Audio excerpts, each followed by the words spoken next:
Yeah, good morning, my Teacher King family. How's everybody today? Hope you're well. I'm okay. Took me a while to get to sleep last night.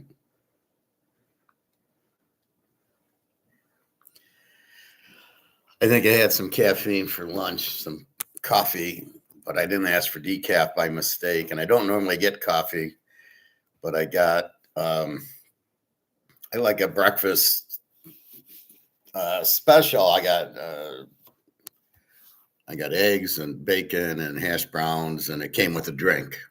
I said, "Well, can I have coffee as a drink?" They said, "Yeah." I forgot to do decaf. I don't know. I went to sleep and I kind of woke up, and then I couldn't get back to sleep for a while. So I'm a little tired, but I just got up at like 10. Usually I can be up by 7:38. So the market were closed yesterday, the stock market. The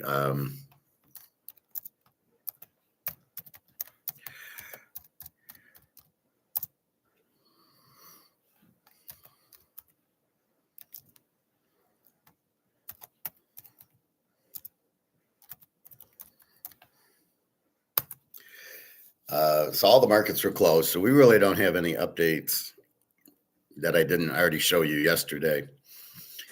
Um, I mean, the war, the U.S. has lost the war with Israel. I think they're both crazy, Trump and Netanyahu. Trump's trying to bankrupt us. He's doing a good job. And I think it's just terrible. We're in a conflict we shouldn't be in. To do a regime change, which we shouldn't be doing, we should leave everybody alone.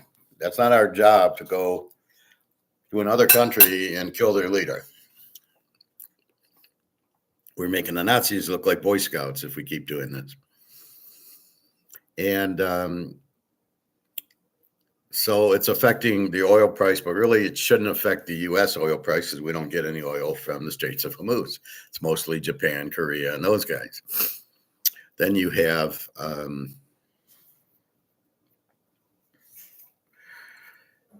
then you have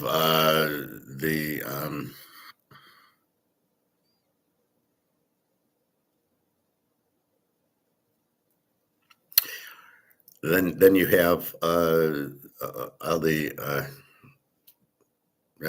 you're killing people, you're killing the oil, the fertilizer, all this. But anyway, so most of that it's for Korea and Japan. And China is the ones who get the oil. They just get it from Russia. That's all. That's why Russia doesn't care.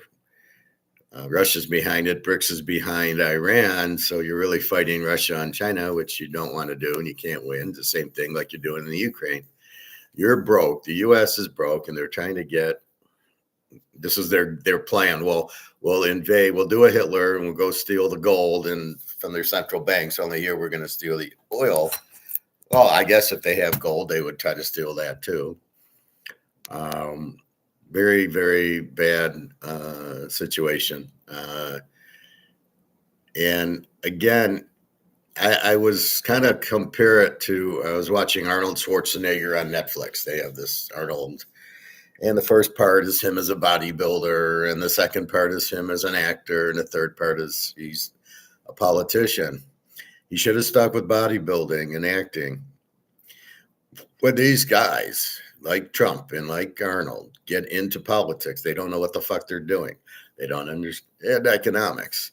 Arnold's the one that really killed California with his environmental laws and all these other socialist programs he invented or put in were terrible. Save the planet or all this, what is it, conservationist or global warming. And what are you doing? There is nothing. And by you spending money on it, it makes it worse. That's why one of the reasons California is in such dire straits now. He put these in like 2011. Horrible decisions. but he doesn't know. He's not educated. He's the idiot we talk about. He hears something, he goes, that's a good idea. He doesn't understand it all. Trump's doing the same thing. Well, we'll sell everything. We got to sell weapons. That's how we'll come back from $39 trillion in debt. No, you won't. You won't do anything. It won't stop inflation. It won't stop anything, and it won't stop the collapse of the American economy. It's done. We're toast. And, you just, here he's speaking here. Oh, no, we got to, stop global warming, stop, and you're like, hey, idiot, wake up, man. What are you doing? So you're using your popularity as an actor and this fantasy of being the Terminator into real world of, no, we gotta, save the environment and stop global warming and all these socialist agendas that are totally incorrect. And you're like, what are you doing? McFly, is there anybody home? Because there isn't, because he's clearly doesn't understand it, but yet he killed California, basically. Just terrible, terrible governor. But he didn't know what to do. He comes in and he's saying, what am I supposed to do here? And then he starts listening to, socialists. Yeah, that's a good idea. We'll stop the environment or global warming. How about the fires that were caused? Did you fix those? Yeah, you didn't do anything about the fire, how the houses burnt down.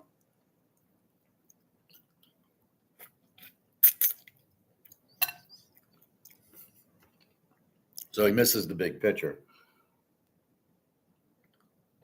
But since he knows nothing, California was in a recession, so his response was to raise taxes and cut spending. Well, I'm sure you didn't cut spending, but you never raise taxes, you lower taxes. In fact, you get rid of taxes and just let the people hold their money and grow the economy with that way. So, good actor, good bodybuilder, but he did steroids, so he cheated to do that. And then a terrible governor. See, because he thinks he's smarter. It's like Trump. Trump, what do you think? He's a movie star, or you're fired? So I see he's firing people right and left in his cabinet. He must enjoy that. Bring him in. He gets his daughter. Bring him in. You're fired. He must love that. What a loser. Unfortunately, this is the president, but the choice was him or Kamala Harris. So it was, two losers running for president. And then you get to the point of, why are these people? They're not qualified. That's part of the problem. There should be 2 or 3 different governments competing amongst themselves is the only way a government can work. Look how corrupt it is. And don't tell me the Democrats and Republicans are competing. They're all the same. They're all getting the buyouts from the defense contractors. They're all following the Israeli Zionists who pay them off.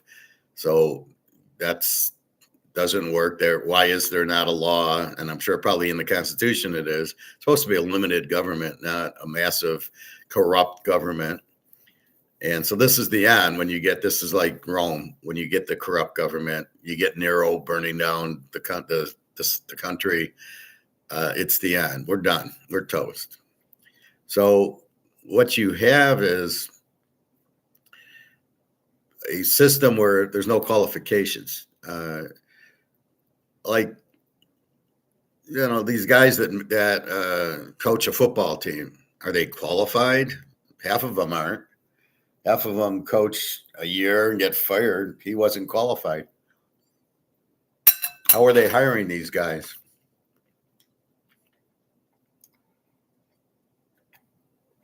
It takes you back to draft day with, what's his name? The guy from 3000, Kevin Costner, and he's the GM. What does he know about it? Basically, was he qualified? Was the coach qualified? Were these people qualified to do it? And that's where you come in watching baseball and basketball. Are these coaches qualified? I don't think half of them are. They're just, oh, well, we need a minority, or, we got to hire a minority. And that's what happens in the NFL. A lot of these coaches are terrible coaches, but they're minorities. So they're getting in because they're minorities, not because they're a good coach. And that's why you see such bad play. Or we're going to use the running quarterback because of analytics. We're going to pull a pitcher after 6 innings because analytics say if he goes 3 times to the lineup, there's problems. So we can only pitch a guy 2 times. That's where the manager is incompetent. Well, let's go watch Sandy Koufax in the 60s. Yeah, he had no problem going through the lineup 3 times. Bob Gibson, Steve Carlton, Nolan Ryan. Yeah, not a problem going through the lineup 3 times. Not a problem pitching 150 pitches. So here's where analytics, the problem is the coach who follows analytics. Analytics as themselves are not proven. Why 100 pitches? That doesn't prove anything. What did they look at? 120, 130 pitches, and after 100 pitches, look, his ERA went up. So you got to get him out at 100. Oh, it's all bullshit. Everybody's different. I don't like the pitch count. I think it's the stupidest thing. It doesn't prove anything. Pitchers are getting hurt because they overthrow. Well, why are they over? Well, they got to throw 100 miles an hour.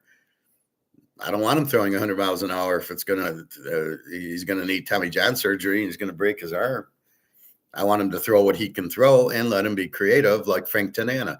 Threw a big fastball and he hurt his arm, and then he couldn't throw that fast anymore, and he had to throw screwballs and curveballs, and he was a very effective pitcher.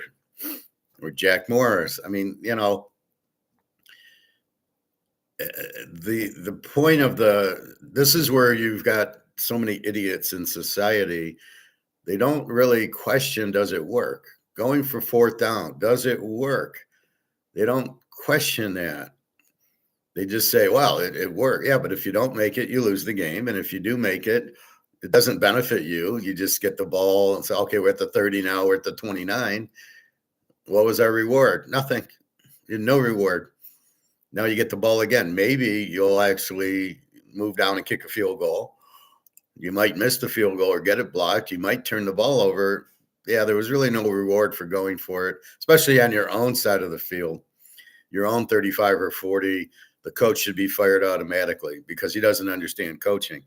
Coaching's got to be about strategy, about field position, pinning them deep in their own end, making them drive 80 yards, 90 yards for a score, and playing your defense. Now, if you don't have a good defense, you shouldn't be coaching. That's the first thing you got to build. So I was thinking last night, let's say baseball, and I would love to be challenged by the Tiger manager. Like, well, if you're so smart, then you do it.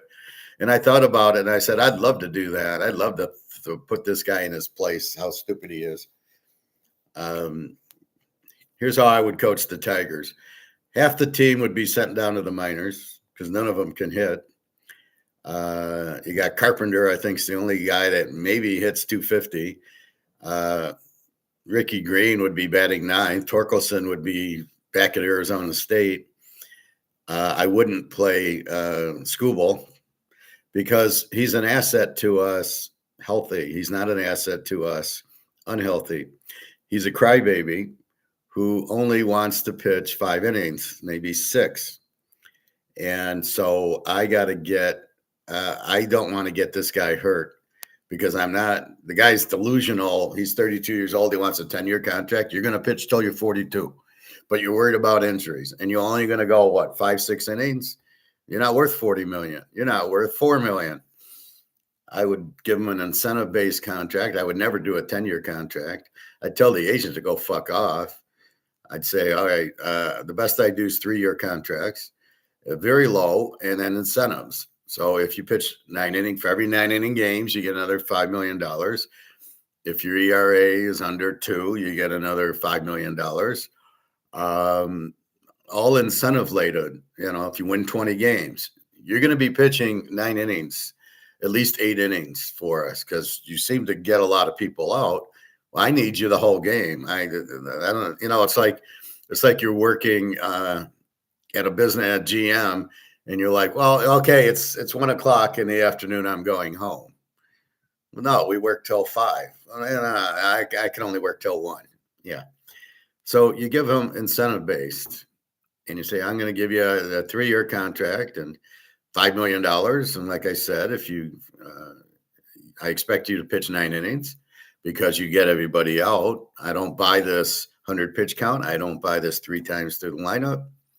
So you got to pitch 9 innings, right? I expect because if I'm only going to use you every 5th day, I need you for a full game. And then I'm going to get rid of all my relievers except for I'm going to get Raleigh Fingers, Sparky Lyle, Mariano Rivera. I'm going to get one of those type of guys, and he's my closer every day. So I expect my starters to go 8 innings at least, and then bring in Raleigh Fingers in the 9th. It worked, didn't it? Dennis Eckersley, come on. And that's what I'm going to do. You're pitching the whole game because you're useless to me the next 4 days. I got to wait 5, every 5th game to play you. You're not helping the team. So when you're out there, you're expected to pitch the whole game. And if you have this great stuff and these lower ERAs, then I expect you to do that. So then I would get rid of anybody who hits under 220. You're gone. I'm getting rid of all this high swinging bullshit money ball. Let's get a walk thing. Getting rid of that. Anything analytical, I'm getting rid of. I'm going to coach baseball. We're going to win because we're smarter. We're the smartest bear in the world, in the woods. So that's the point. We're smarter than the average bear. So I want you hitting, and I want you hitting in the 300s. And I'm going to look for batters who can hit in college. I'm going to look at college. Oh, here's a 300 hitter. Here's a 300 hitter. I doubt there's much difference in the major league pitching from the college pitching at all. I think college might be better. Major league pitching sucks. So I'm going to look for a couple of Pete Rose types where they hit 330, and then a couple of Mike Schmidt types who hit 45 home runs and still can hit and play third base. The Tigers brought up this shortstop McGonigal, and you let him off yesterday. No, you don't. He's a guy that bats. You need to bat him 5th, but you don't have a 4th hitter. Riley Green sucks. Torkelson sucks. Why are they batting 3, 4? And you wonder why you can't win. So first of all, find a leadoff hitter. Second, stop moving everybody around. You're going to play 3rd, and then you're going to play 2nd, and you're going to play short. Okay, I played short, and I played 2nd, and you can't play 3rd. It's a whole different area. I played 3rd one game because the team I was on needed a 3rd baseman, so I did it. But I'm a excellent 2nd baseman and a pretty good shortstop.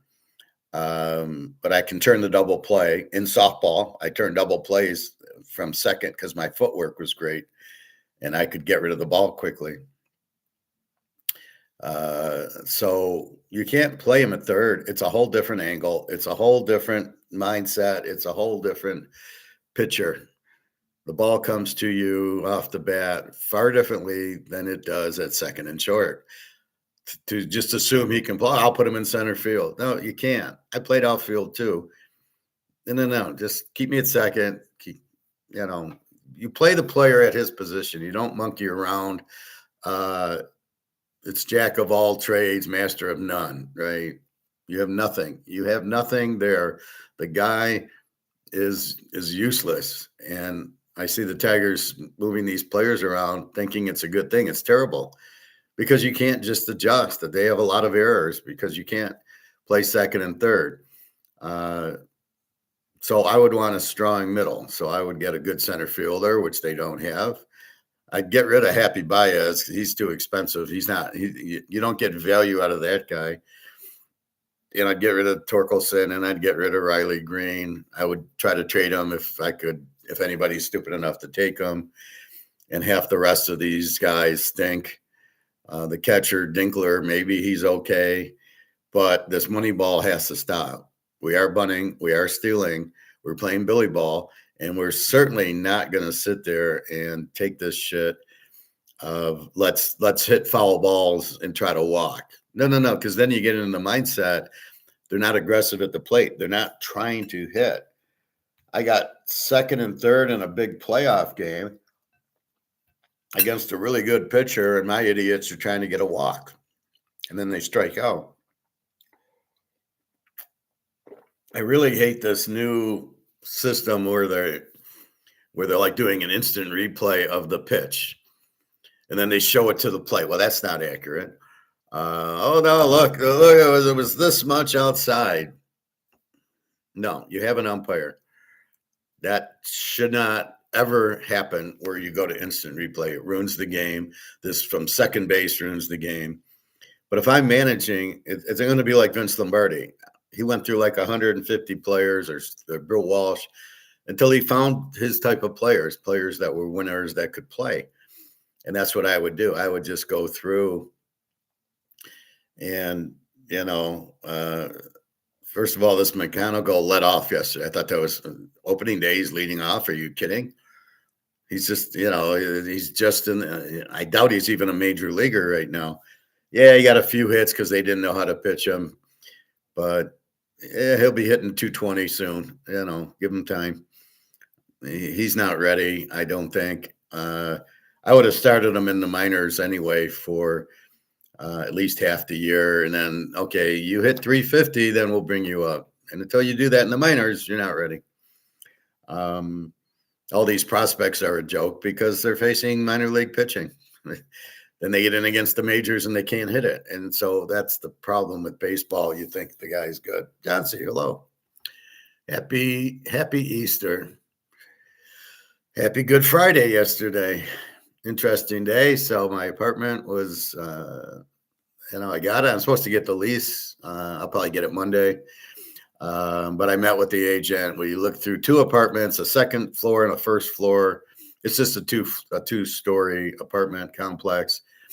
And I like the setting of the first one. So I took the second floor one over the first floor one. Now they were refinishing the first floor, so that it was the little, in getting fixed up. The other one was all set. So I like the other one, but I said, can I get this new stove in that apartment? She says, yeah, I can do that. I said, okay, perfect. The only thing is the washer dryer is not in the apartment. It's on the first floor. There's a laundry room. Okay. That's fine. And then otherwise it's big savings. I can get whatever internet I want and I'll move it on the first. And it's going to be tricky because I got to drop my keys off, but I gotta move everything out first and then drop the keys off. So it'll be interesting. But I'll get the keys at like 9 a.m. from the girl. And then she needs a cashier's check. I like how the first month's rent's got to be a cashier's check as opposed to just going through. So I'm like, that's fine. So I get Social Security on Monday, so I'll have the money. Anyway, this is the problem. The managers use analytics without understanding it. They don't know if it works or doesn't work, but they use it without asking, does it work? It's like printing money. Well, it's inflation. Yeah, but they need to print money. No, they don't. It's the worst thing you can do is print money. It causes the value of the money to drop. So it's all back to Arnold with the environmental and the save the planet bullshit that he's doing, or that he did, which really ruined California. That was back in 2008, 9, 10, somewhere around there. And that's why it's ruined. That's why everybody's moving out, because of his stupid policies. They had to raise taxes to pay for it all, and then they went broke. So anyway, so if I'm managing the Tigers, I blow it up. I get rid of half of these players, but they're there because they're cheap. See, that's the hidden. If you really understand the Tigers, if you look at their payroll, they got nobody that makes $1 million except for Happy Baez, and then the other guy, the pitcher who stinks. I think he's pitching today. I don't remember. Let's see. I think his name is Flaherty, Joe Flaherty. He's he gets some money. That's ridiculous. They don't know what type of player they want. I do. That's the problem. I want people that hit 300. I want a good defense. I want a good short and good. I'd get rid of the second baseman they got. He's not a good defensive second baseman. If he can hit, he's the DH. I'd get rid of the first baseman who sucks. Half the outfield sucks. They don't hit. Outfield has to hit 300. I need Reggie out there. I need Clemente. I need Mays. I need guys like that. If you can even find them anymore. Frank Robinson, Boog Powell. I mean, you want guys that can hit. And that's the whole point of it. They don't have any hitters. Or they're a bunch of single hitters. None of them hit 300. And I would change the game now. I would go back to the way it was. I'd manage like Billy Martin, Earl Weaver, not this new analytics shit. Oh, Johnny, it's 100 pitches. We need to take you out. Oh, you might get hurt. Poor baby. So like I said, Scooble, he wouldn't see the field because he's only an asset to me if he's healthy. And if he pitches and he gets hurt, he's not healthy, then I can't make a trade. So you're not seeing the field, Scooble. Don't even put on a uniform. Wear your street clothes. I want you to sit on the third base side in the stands. You're not playing because you're only good to be healthy. And if you hurt your arm, apparently you cry if you go more than 6 innings. So I can't have that spreading around the team, hurting the team. So he doesn't play. I don't know why you got Verlander at 43. Huge mistake. And then maybe you're looking at this Framber Valdez. Okay, he's 33, but okay, I get a couple years with him. And some of these other guys, but no. There's no more 5-inning games. There's no more 6-inning games. There's no more bullpen starts. I saw the White Sox did that yesterday. They started a bullpen guy. He pitched 1 inning. What is that? There's a reason these teams won the World Series. The Yankees, Boston, Baltimore, the Oakland A's. There's a reason they won. And that's the formula to follow. This is like football. I wouldn't change what Bill Parcells did, what Bill Walsh did, what Lombardi did, what Chuck Noll did. They win with defense. And that's the key to it. And a good coach would understand that.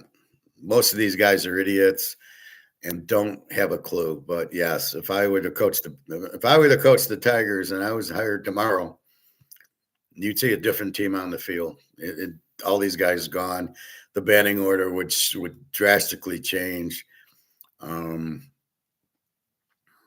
Half these guys, Riley Green batting fourth. You're not winning with that guy. It's 220. It strikes out. He has a record for strikeouts. I don't want a strikeout hitter batting fourth. I don't want a strikeout hitter on my team. I don't want you going for home runs that you can't hit. So you might hit home runs, but you strike out more. And when I got second and third, I need a hit. I don't need a strikeout. I can't count on you. Goodbye. So I'd shake it up a lot. I would do a lot of college drafting. I wouldn't draft anybody out of high school because you're playing high school players. Oh, he's a big hitter in high school. I don't give a fuck. He's facing high school pitching. I played high school ball. The pitching's not good. Then you have, I can get good fielders. I can go to Arizona State and USC and Miami, wherever these guys are. find the good coaches and draft their players, and they should be able to hit 300. But that's my expectations. But none of this pitch count. I would say here's the pitch count for today's game: 1,000. You're going at least 8, and then Raleigh Fingers is coming in the 9th, and I got to find a reliever, and I'm getting rid of 18 relievers. We have 4 starters going on every 4th day, and I got my Rivera, and I got a couple of short guys, and that's it. Maybe 4 guys in the bullpen. 4 starters every 4th day. You got to love it. You want to get paid all this money? You're not pitching every 5th day, 5 innings. You're not pitching halftime. And you want all this money? Go fuck off. But I would trade you. Okay, I'll take Aaron Judge. I need a big hitter, or I'd take. There's not very many good players in the league anyway, but that's what I would do. And win with defense, win with pitching, just like every other sport. And that's the thing. And anyway, I just got that thought because because it was opening day, and I'm going. I'd be booing them if I was there. I'd be and let the manager say, well, if you can do it better, why don't you? If you're so good, why don't you coach it? And I'd be like, yeah, I'll coach it. Absolutely, and we'll do a lot better. And I'd have a talk with my pitchers. You're going 8 innings. If you don't want to go to 8 innings and you want to cry, then there's the door. And there's Kroger's, and you can work and be a beggar at Kroger's. I was a beggar at Farmer Jack's. I was 16 years old. But I mean, that was the point, right? So you go from there, and that's how I would do it. Anything analytics, I would ignore because they're not the answer. They're not good. It's like if analytics tries to do gold and silver, or the money. I mean, it can't. Analytics is just basically statistics. But as you see, you can make statistics do anything you want it to do. You can tell the pitcher, well, look, if you go for 4th down, 4th and 2, analytics says you should go for it. Not against Philadelphia. I'm not going to make it. Are you insane? Well, but does analytics break out Philadelphia? No, it's a total. It's a statistic that we found. It really isn't a good statistic. It doesn't say if you miss, you lose the game. We didn't put in that part of it.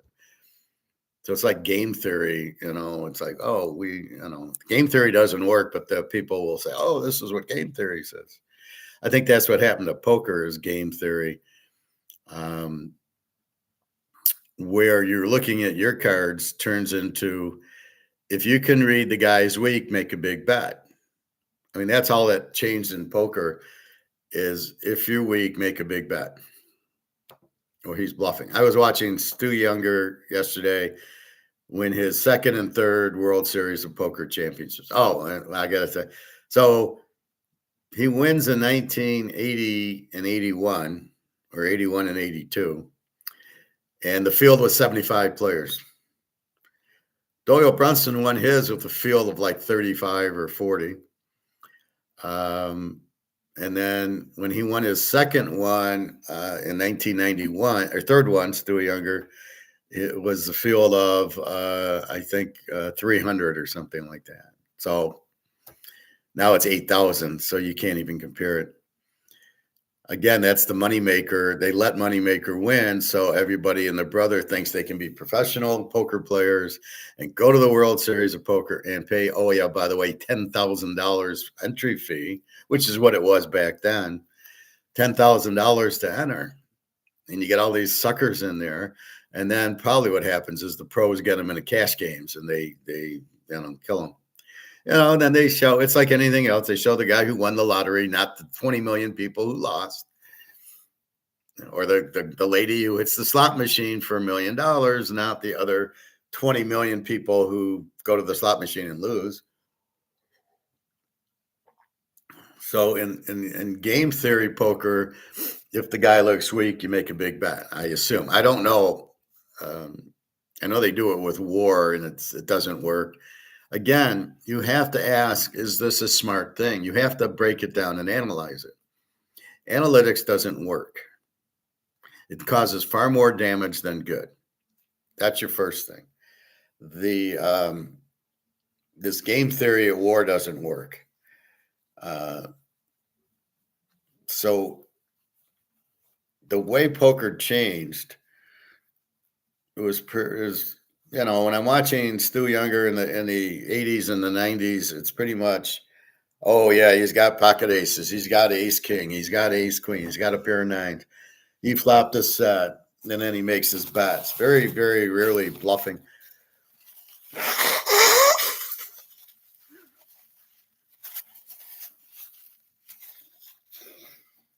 But now it's, if the guy is weak, you try to bluff him because he'll fold. You'll win the pot because you'll make a big bet and he's weak and he can't call you. That's how the poker's changed. It cracks me up when Daniel Negreanu, well, I had to learn. No, poker hasn't changed, you idiot. You flop a set, you're going to slow play it, and that's it. And, you get pocket aces, you're going to bet it. You get 6-8 of offsuit, you probably should fold it. That's the only thing. They try to bluff a little bit more with crap cards. But you're reading the opponent. So there was a hand with Stu Younger and this other guy. And the guy, if he had the hand, would go all in. And he had the hand, but he didn't go all in. So Stu Unger thought, oh, I can get him out with a big bet. And he then, but he didn't make the big bet. He made a small bet, and the guy had the hand. And Gabe Kaplan's interview, he says, it confused me because he normally makes a big bet when he's got the hand. He flops set. He makes a big bet. Said here he didn't. So people are looking at your betting trends. That's why I say you understand people are watching you. So you have to give a fake tell. You have to do it differently. You have to mix your betting up. You can't leave patterns. You can't, I got pocket aces, I'm betting $25. Now in my game, I do that because I don't want to be in against 6 players. And there was a huge pot before in one of the games I was at. I was first to act, and I get pocket aces, and I have to fold or I have to check because I'm first to act. I can't make a big bet. And I'm assuming this is a very strong table that somebody's going to raisy-daisy me. And then I was going to jump on them pre-flop, right? So I get a raise and maybe another raise, and then I was going to come over the top with a big bet. And nobody raised me. So it went $2 all the way around the table. I'm like, what the fuck? And then the flop comes with 2 twos, and I have to fold, and somebody had 3 twos. The ironic part was the third ace came on the turn, and I would have won with the full house. But I couldn't believe that I was first to act. It's 10 people today, and nobody bet. But again, normally it would be a $25, $30 bet with pocket aces. I had a 1-3 table, right? Normally you don't want a lot of people. I like the guy that the flop came with 2 twos. Well, the guy with the 2 whatever would have been out. He wouldn't have saw it had I made the normal $25 bet. But I'm smarter than the average bear, so I'm waiting for the raises, and then I'm going to jump them. But again, analytics doesn't work. All it is statistics, and they can skew the statistics any way they want. I can say how good of a home favorite, Chicago is based on the stats. But it's sort of like New England. You can base it on the stats and come up with a score for the Super Bowl, which I think Prophet did 24-20 New England or something. And I said, but that's only looking at the stats. You got to dig in. So what I did is dug in, and I'm looking at, well, wait a minute, they didn't play anybody. That's the thing with analytics. It's like the Lions. They're this good team until they play Philadelphia or Kansas City or Green Bay or Philly or Buffalo or Baltimore till they play a really good team. They're not a good team, but they beat up on the bad team. So you got to read that. The stats will not tell you that. If you look at the stats, they're phony. Detroit was an A team, but when you really looked at the last 5 or 6 games, you realize, shit, their defense sucks. They give up 30 points a game. But if I look at the whole season, it's like a 22, 23 defense. But when I just break out the last 5 or 6 games, they're a 30 defense. And that's where analytics lies to you. Because you're looking at the thing, you're going, oh, this is what they do. But no, that's not correct. That's a false analytics that you're looking at. Who do we have here? Hello, whoever, Saint, Miss, Jesus. I'll just call you Saint O. Hello, welcome to class. Please feel free to ask comments or questions. So this is the sneaky part of analytics that they don't tell you. It's like these algorithms and golden stocks where they just keep running and they're false.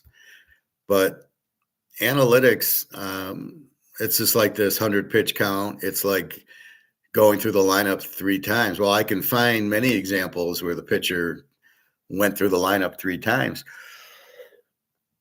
Or in basketball, well, we got to shoot 3-point shots because they're worth 3 and the others are worth 2, even though we shoot about 20% on them.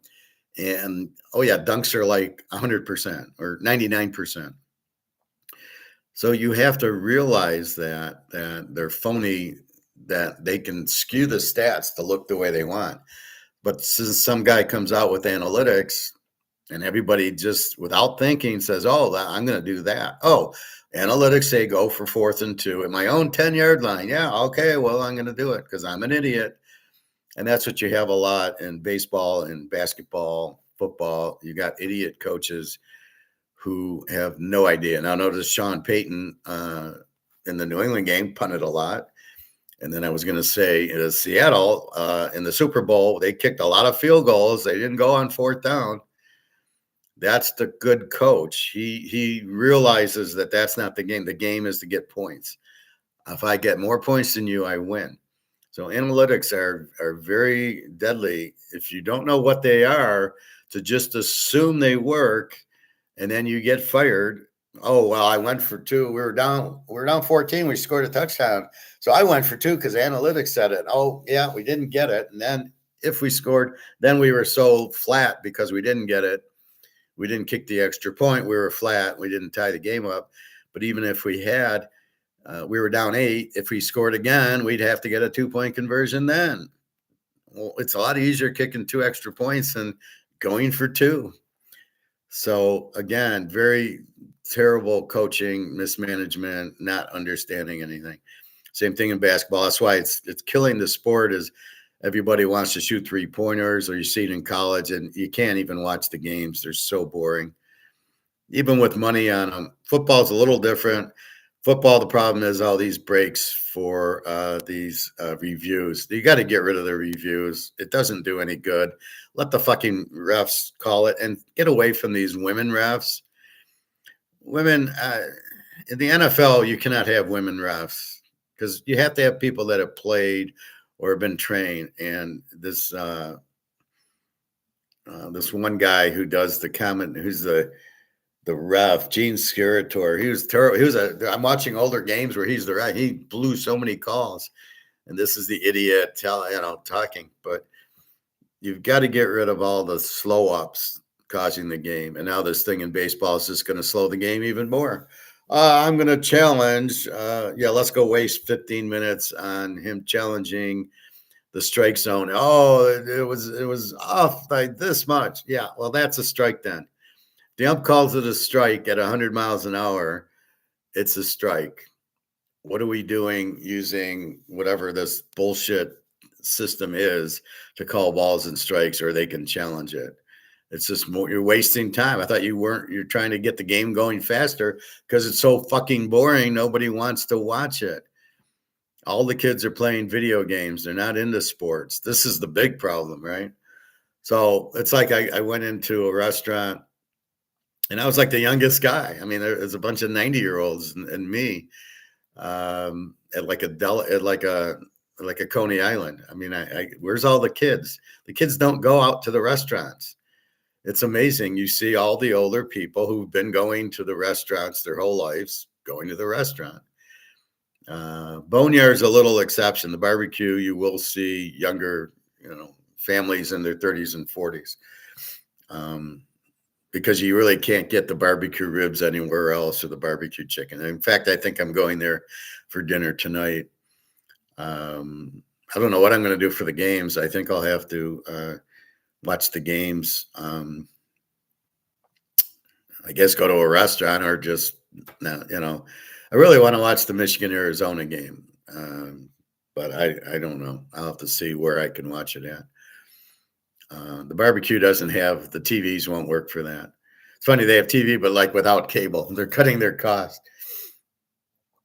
So anyway, this is where idiots just do, but they don't really understand. Like Arnold Schwarzenegger talking about climate control without understanding it's not even real, with not understanding how much money it's going to cost. Well, it's a good cost. Is it? Is there a problem with the climate? No. Why would you spend all this money on it? Why would you get involved with it? Stick to budget, stick to the good of man, not climate control. Climate control is bullshit. So again, it's people hear something and get into it without understanding it. So again, I teach you how to understand that the dollar is being printed, it's worthless, and you get into gold and silver. And that you need to understand, which I think you do. A lot of people don't understand gold, and a lot of people are into this instant gratification. Oh, this is good. I can, I want to be in Bitcoin because it's going to 100,000. I'm going to make all this money. Are you going to sell it? No, I'm going to just hold it and let it go up, and it'll keep going up forever. What is it? I don't know. Can I see it? No, it's not. It's not real. Then why use your money in it? Well, because it's going to go up. Now it's 66,000. No, now what are you doing? Well, it'll go up. It'll go. Why? Well, because it will. And these are the idiots in Bitcoin. Us people in gold, we can see it. What does it look like? Yeah, it looks like this. This is what it looks like. I can feel it. I can touch it. I know the value is dirt cheap because it's not been allowed to run. They're price submitting or suppressing it. That's going to end. There's too much demand, and all the dollars are going to zero because the way a dollar goes to zero, thesis, you print it. There's more supply than demand. The price drops, and that's what you have, the supply. You've printed for the petrodollar, that's gone. You keep printing for all these expenses. You can't get money in for your treasuries. This Colonel McGregor, he's got to stay out of economics. He thinks the petrodollar was, you had to buy oil in dollars and then Saudi Arabia would buy treasuries with it. Well, that's not what the petrodollar was. If you wanted to buy oil from Saudi Arabia, you had to use US dollars. That's it. What the Saudis did with it, I mean, they could have bought gold. They could have done many things with it. They didn't have to buy treasuries. And now what's changed is as the dollar is worthless, they don't want to buy treasuries. And so that's why they ended it. They realized the treasuries aren't worth anything. Same thing with the Russians and the Chinese. They're flushing out their dollars and buying gold with it because they realize the dollar isn't worth anything. So there goes the petrodollar. But the petrodollar did not save the dollar. It's not correlated. You print all this money, it's worthless, period. So now all the money is coming home. The inflation's huge. This war in the Middle East is about the U.S. going bankrupt on purpose. So George Soros makes a bunch of money. We are broke. You have to understand that first concept. The U.S. is broke. We have no money. It's not worth anything. You have to have gold and silver to survive, but they're not going to tell you that. And, they keep comparing it to 2008. It's not anything to do with 2008. 2008 was a housing crisis. You gave mortgages to people that couldn't afford them at 0%. And then when the interest rates raised, they couldn't afford it, they sold. And then these banks are stupid. They did all these real estate trusts where you get 8% back on your money. It's just like Madoff. Oh, you're going to get 15%. Really? How? Well, I can't tell you. Oh, well, then go fuck off. If you can't understand it, you get out. This is why I so dramatically explain gold and silver and the dollar to you, so you understand. The Titanic sunk because it hit an iceberg and the water came in. The dollar's sinking because they're printing it to death. And that's the key. So they're printing it to death. Then what's going to happen? It's going out. And then the lifeboat's gold and silver. Now you understand why you're doing it, right? It's not an analytics. It's not, well, look at this chart or look what happened in 2008. It's got nothing to do with that. Gold and silver you have to be in because the dollar's worth nothing. Then the kicker is the demand for gold and silver throughout the world will be huge, as well as BRICS buying up gold and silver, China, Russia, India. All that leads to a much higher price. So not only are we saving because we're getting out of the dollar, which is worthless, we're getting into something that's on the elevator going up. We're on the rocket going up. And that is not that's not an opinion. It's not a guess. It's a fact. That's what will happen. It always has happened, and it will continue to happen. So but I explain it to you. If I'm the manager of the Tigers and I'm looking, well, okay, 100 pitches, he's out. Why? I don't know, because that's what analytics says. After 100 pitches, he's not effective. I got to pull him. What? Why 100? Well, because that's how the statistical bullshit came out, and they looked at 100 as the key number, and then after that, the pitcher falls apart. Koufax, Gibson, McLean, Lolich, Jack Morris, Carlton, Tom Seaver, Greg Maddux. Are you fucking kidding me? It depends on the pitcher. Not all pitchers are the same. There's a lot with different skill sets. You're going to compare Reggie Jackson to Jim Northrup. You're going to compare him, to Bernie Williams, to some of these guys. You can't. You're going to compare Lawrence Taylor to, some bullshit a linebacker, Keena Turner. You want to compare? I mean, you can't. Lawrence Taylor is unique. So is Nolan Ryan, and so are these pitchers today. Some of them are better than others. You can't make this 100 pitch just across the board because you don't understand. Well, statistics say this. Well, I can make statistics say whatever the fuck I want. It doesn't mean anything. You need different groups, as I show you. So when I talk baseball, it's against the right-handed pitcher or against the left-handed pitcher, but you're just jumping the team in.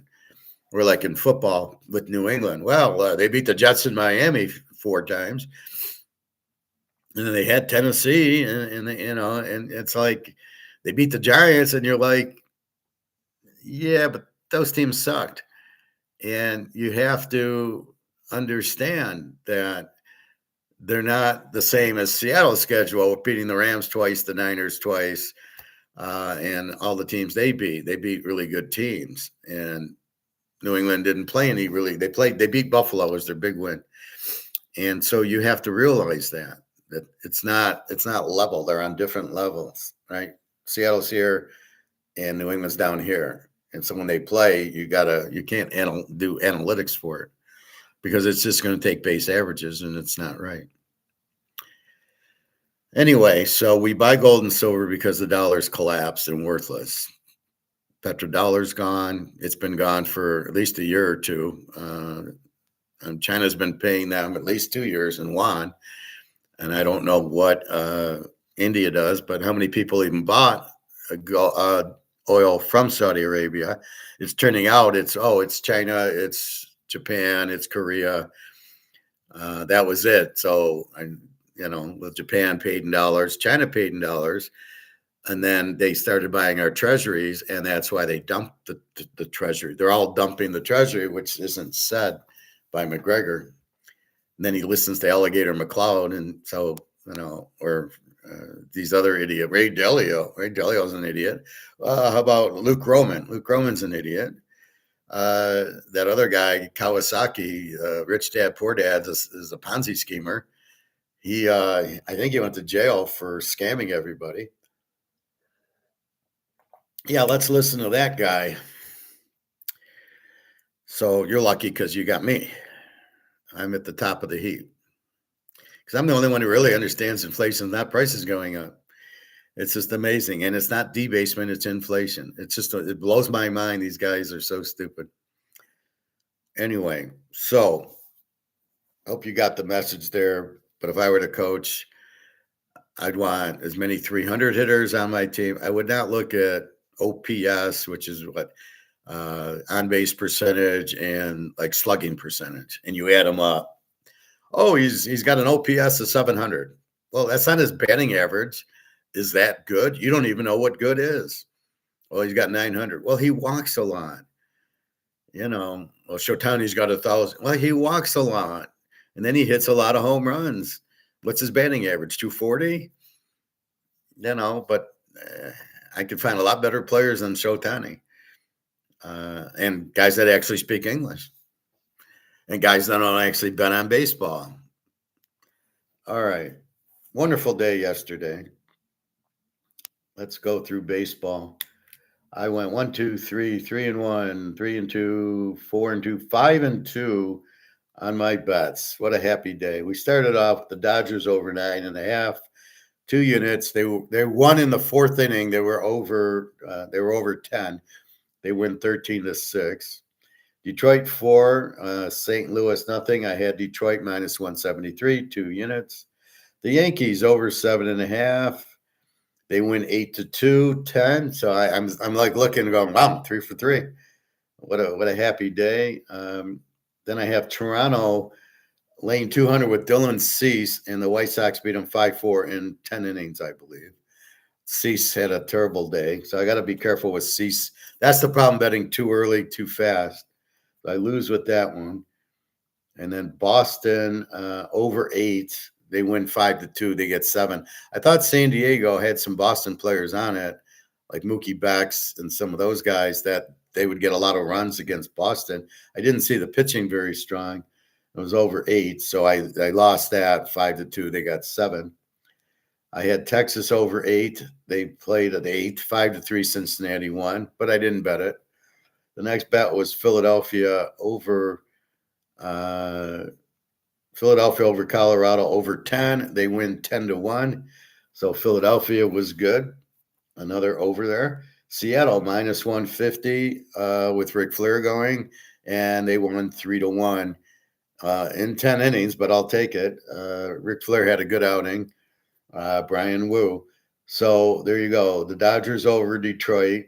Detroit I knew would win opening day, and Valdez is much better than Skubal.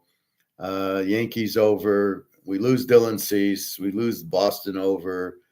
And then we hit Philly over, and then Seattle with Ric Flair. So very good day. 3-1, 3-2, 4-2, 5-2. 5-2 day. Very, very strong. Then we go to basketball. And we had an even bigger day. 6-1 in basketball. Now, not all were bet, but 6-1. So we start off with Philly under, once I heard the guy was out, and they won 115-103, 218, and it was under 233. So we hit Philly. I think I had that for 2 units. Yeah, because Anthony Davis was out, and I said, well, if he's out, they're not going to score. Then we got Charlotte over 234. They win 129-108, 237. No bet on it. Our big bet, Atlanta over 225, 141-107, 248. That was a 2-unit bet. That wins. Our only loser was Chicago over 237, and they played a 12. There was a 232, and I was over 237 with Chicago, New York. Chicago didn't score as much. Then we have Houston over 233, 140 to 106, 246. That goes over, no bet. The next big bet was Boston laying 17 and a half to Milwaukee. We know Antelope's not playing. They win 133, 101, covering the 17 and a half. Not often do I lay 17 in any sport, but this was a good one. Milwaukee's given up. Are they tanking? No, their best players out. They don't have a lot of good players. They're not tanking. They don't have good players. There's a big difference there. And then Sacramento plus 5.5. And they actually win the game 117, 113. I was so proud. They were down like 10 early, and then they started making a game out of it. And they win 117, 113, getting 5.5 at home. Go Sacramento. That's huge when you get a team like Sacramento as a home dog and they actually win the game and you actually picked it. What a happy day. All right. Let's go to basketball today. First, let's go to the NCAA. And we've already made the picks. Let's see what the lines have. So we got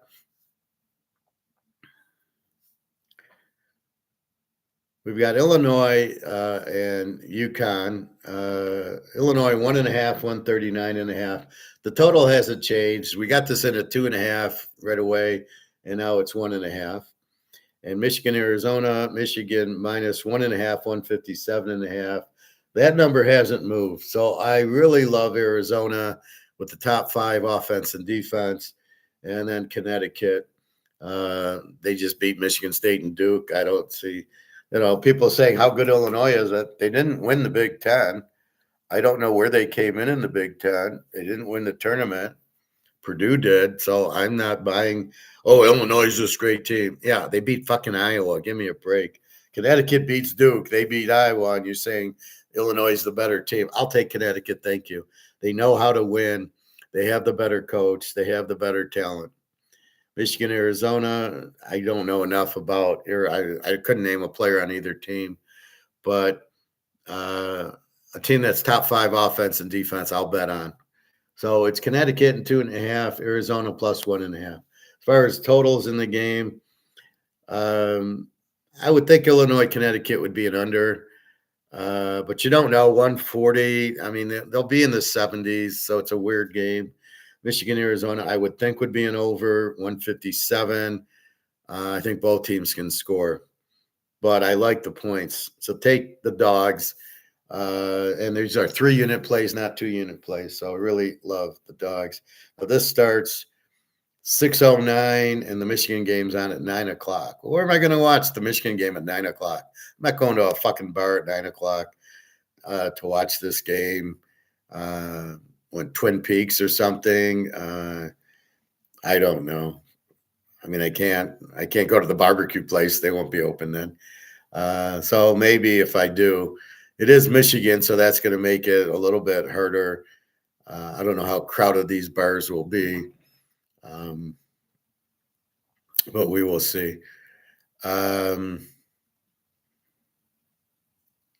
Anyway, I'll have to figure out what I want to do. I might just watch it on YouTube and just stay home and watch a movie and then check in on it.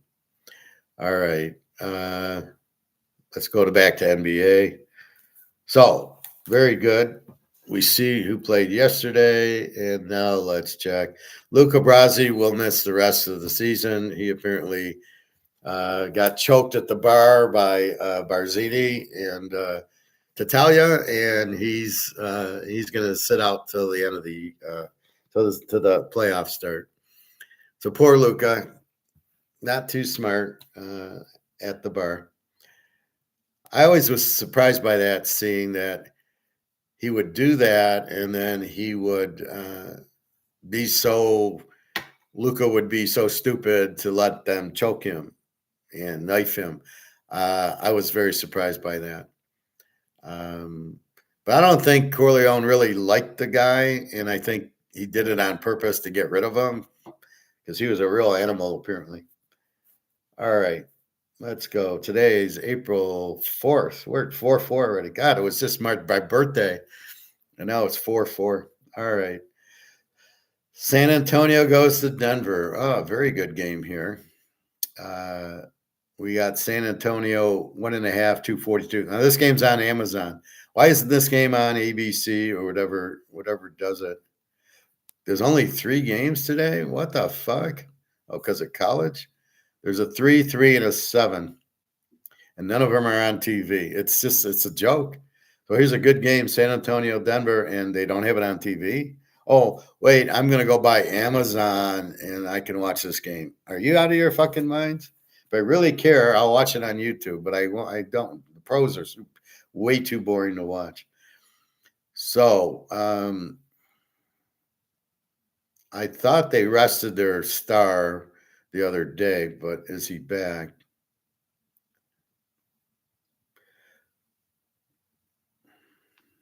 Victor Wembanyama is no longer listed on the Spurs medical report. He will indeed make his okay. So he's playing. Why did they just say he's playing? Well, he's no longer listed on, and you had to go 3 deep to figure out what the fuck they were telling you. Okay, Spurs, Nuggets, Victor Wembanyama, Winban, San Antonio -1. I'm going to take San Antonio, and I'm going to lay the 1.5. I don't know about over 242. Probably gets over. I don't know what kind of defense Denver plays, but I'll take San Antonio. No bet though. Washington goes to Miami. Miami 7.5, 245. This game, I'm going to take Miami over 245. And Detroit goes to Philly. Detroit laying 3.5, 226. I don't really know who these teams are. I mean, Detroit loses Richie Cunningham, and they look better without him. And sometimes they play defense, and sometimes they don't. Let's go over in this game, over 226. I don't really have a bet. I mean, I'm not taking Denver as a home dog. The 242, I think, is a little high. We can play. Let's play to have a play. We'll take San Antonio -1.5 as our bet. That's it. 3 games. Unbelievable. Because of the college thing, which makes sense to a point.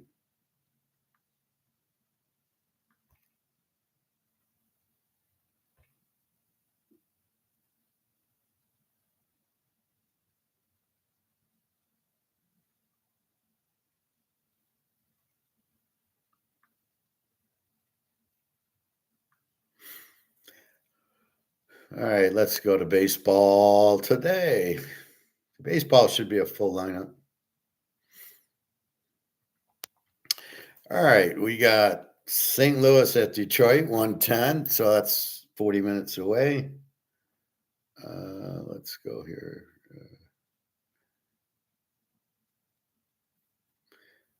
It's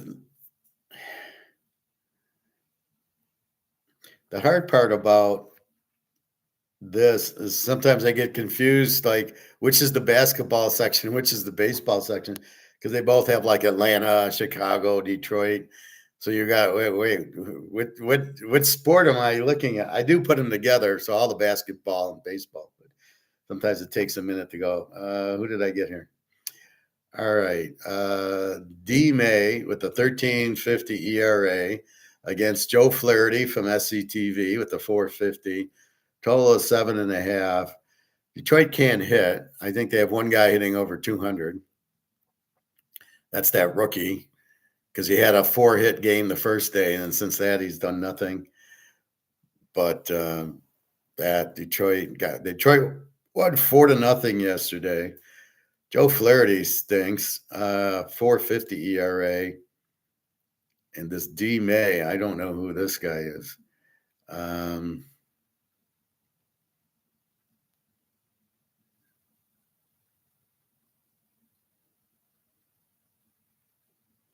I think I'm going to go over here. Trade over 7.5. I'm not going to bet it because they can't hit, and I don't know what St. Louis is yet. Milwaukee goes to Kansas City. C. Patrick, 2.25 ERA for Milwaukee. Avila, now he was supposed to pitch yesterday. I don't know who he is. Milwaukee's a 112 favorite, 8.5. And I honestly, Patrick, 225. I'm going to pass there. I don't know who these guys are. Toronto are the White Sox. Dylan Cease lost yesterday. Now that's big. Usually, if the race loses, then you're in trouble. M. Fleurardi for Toronto with a 0 ERA against the White Sox. Taylor. Now, these guys pitched yesterday, so I don't know what's going. Taylor did, I think. Toronto, a big favorite, 142, 8.5 total. I am not touching this game because I do not. I don't know who Flaherty is, and Toronto lost to the White Sox yesterday, so I'm staying away. Baltimore Pitt, 1970 World Series. Willie Stargell, Roberto Clemente against Frank and Brooks Robinson. What a great, and the pitching. Baltimore with their 420 game winners. They couldn't hit. Pitt minus 113, total 8.5. Shane Baz with a 7.20 ERA against Mladzinski with a 4.50 ERA. This should go over. Let's go Baltimore over 8.5. I'm not betting it. I don't know the pitchers well enough, and I don't know can these teams hit or not. So a little too early. Now here's what I do know: the Dodgers against Washington at Washington. Glasnow with a 3 ERA against Irvin with a 3.60. Total of 9.5. We're going to go over LA over 9.5. We'll go 2 units on this. LA was such a powerful lineup. Their pitching's average. Washington, I'm getting confused between the Redskins, the Capital. No, who's the basketball, the Bullets, and here. So they all kind of suck. So I think LA, but I can't lay 287 with Glasnow and Jake Irvin. So I will go over 9.5. We won with them again by the 4th inning. We had the over yesterday. So let's keep going. Houston and Oakland. Houston's a 107 favorite, total at 9.5. TIMA. Excuse me, with an 18 ERA, goes against El Morales with an 11. Okay, we're going to go Houston over 9.5, and we're going to go 2 units on that. I got an 11 and an 18. Now, granted, it's the first game. They had bad pitching, but I never heard of these guys. And they're playing in a little league ballpark at wherever it is near Oakland. San Diego and Boston, while they're waiting for Vegas. Who's going to go to the Oakland A's game in Vegas? Nobody. You think people are going to fly in like they do for the Raiders? The Raiders is a religious experience, not the Oakland A's. Yeah, if Reggie was there and Campy and Catfish Hunter, yeah, then we'd be okay. But they got nobody. Who's going to go to – why is Vegas like the new – we got a hockey team. Now we got a football team. Now we got a baseball team. Who gives a fuck? Nobody from Vegas, you're there to work at the casinos, right? You're there to gamble. Nobody's going to these the Raiders are a little different, but nobody's going to this game, to the Oakland A's.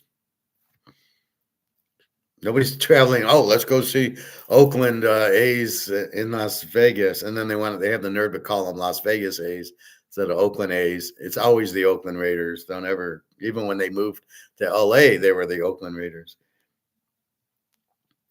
San Diego at Boston. We had the game over yesterday. It didn't go. I was surprised in Fenway. Randy Vasquez with a 0 against Early with a 180. Boston a 143 favorite, 7.5. I got to lay this game down because I'm tempted to play Boston over at Fenway.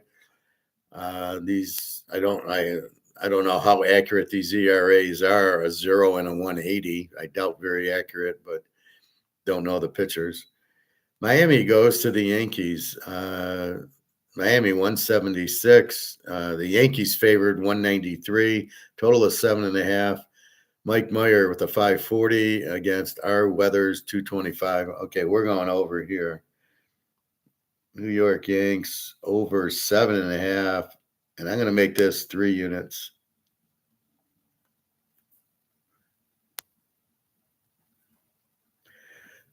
I mean, this is Aaron Judge again, and Myers with the 5.40 ERA. I don't recall him from last year being this 2 ERA pitcher against our Weathers 225. I don't, 7.5. They'll have that by the 3rd inning, I think. So go Yankees. Go over 7.5.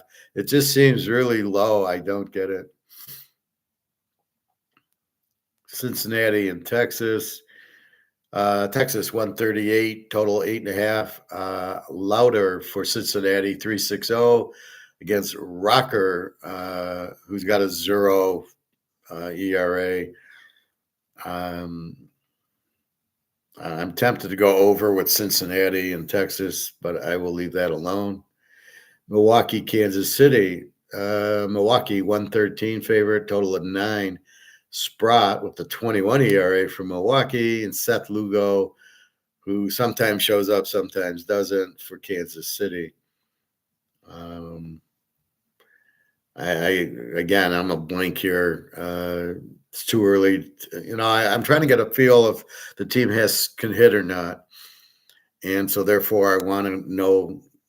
Hey, it's a 9, so I guess they're expecting runs. Well, let's check Seth Lugo because Sprott with the 21 ERA. Seth Lugo is 36. Surprised the Tigers didn't pick him up. Let's see.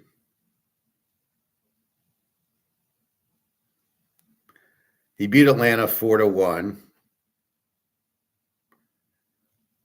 6 innings, gave up 5 hits, no runs. But what I want is, the last 3 years, he had a 3.57 ERA in 23, a 3 in 24, and a 4.15 in 25. So he's going to give up 3 or 4 runs. He's not a 0 ERA pitcher, and he's only going 5 or 6 innings. Sprout is 21. Yeah, I'm going to let this game go.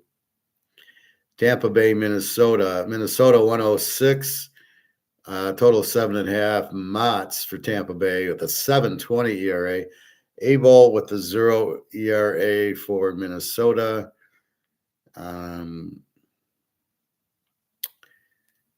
This seems like an over. Abel.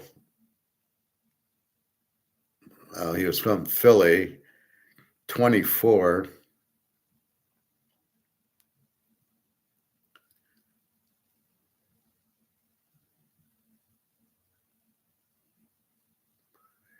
They lost 8-6 to Baltimore. He only pitched 3 innings and gave up 5 runs. All right, so this should be a field day for Tampa. Their pitchers. All right, let's go over here. Minnesota over 7.5. We'll go 2 units. So we got 2 shit pitchers, and we only have to get to 7.5. We'll see how good the hitting is. Chicago, Cleveland, the Cubbies. Iamanga, 7.20 ERA against Sassoni with a 13.50 ERA. Jesus Christ. Total of 8. Chicago Cubs, minus 126 and an 8 ERA. Can they hit, though? Cleveland still has only one batter who hits over 200. And the Cubbies, I don't know. They added Bregman, so they should be able to hit, but it's at Cleveland. I'm gonna leave this alone. It looks like an over, but I'm gonna leave it alone. Atlanta is at Arizona. They played well. Arizona won 11 and 9.5. We got Elder with a 0 ERA against Soroka with a 0 ERA, but the total is 9.5. That makes perfect sense to me. Arizona can hit. They killed Detroit. They're at home. I don't know, not enough. Too early. Philadelphia, minus 220, 10.5. Luzardio with a 9 ERA goes against Bernardino with a 0. We know the games are always high scoring in Colorado. We hit the over 10 yesterday. It's 10.5 today. Philly will hit the hell out of it. Let's take Philly to win the game, but I'm not going to bet it. Philly minus 220. That's the problem. They'll probably win, but it's minus 220. And we got the METS, Mets going against the 49ers at San Francisco. The Mets are minus 107. Total is 7.5. Clay Holmes, 3.60 ERA against Roop, a 0 ERA. I don't know. I think the Mets will probably win because they got Bo Bichette now, but we'll see. Seattle and LA, no Rick Flair today. He pitched. He got us the money yesterday, Rick.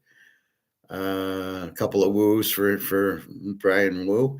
Seattle 152 favorite, 9.5. Jack Kanalowski, my favorite. He's terrible.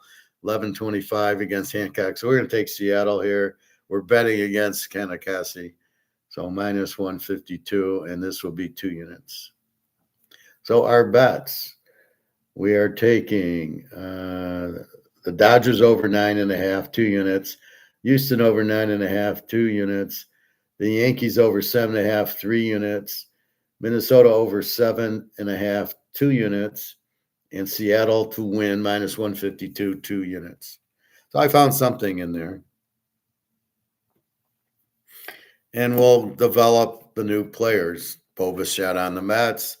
The Tigers have this new guy, McGonigal, who spells his name wrong. Is he, there's that radio host who's just terrible. This guy's the worst radio host I've ever heard. Joe Ryan or Matt Ryan or something. He's terrible. You can't listen to him. I'm going to swim and he's on, and no, I got to turn it off. It's sickening. So he says the guy gets 4 hits the first game. Oh, this could be the greatest hitter in the league and the best hitter. Da, da, da, da, da. Dude, he's played like 2 or 3 games, and he's getting all excited. Oh, he's the best hitter ever. Oh, my God. Da, da, da. He's the MVP of the league. And you're like, this guy's high or what? What a terrible radio host. And doesn't know what he's doing. He doesn't know what he doesn't talk any substance.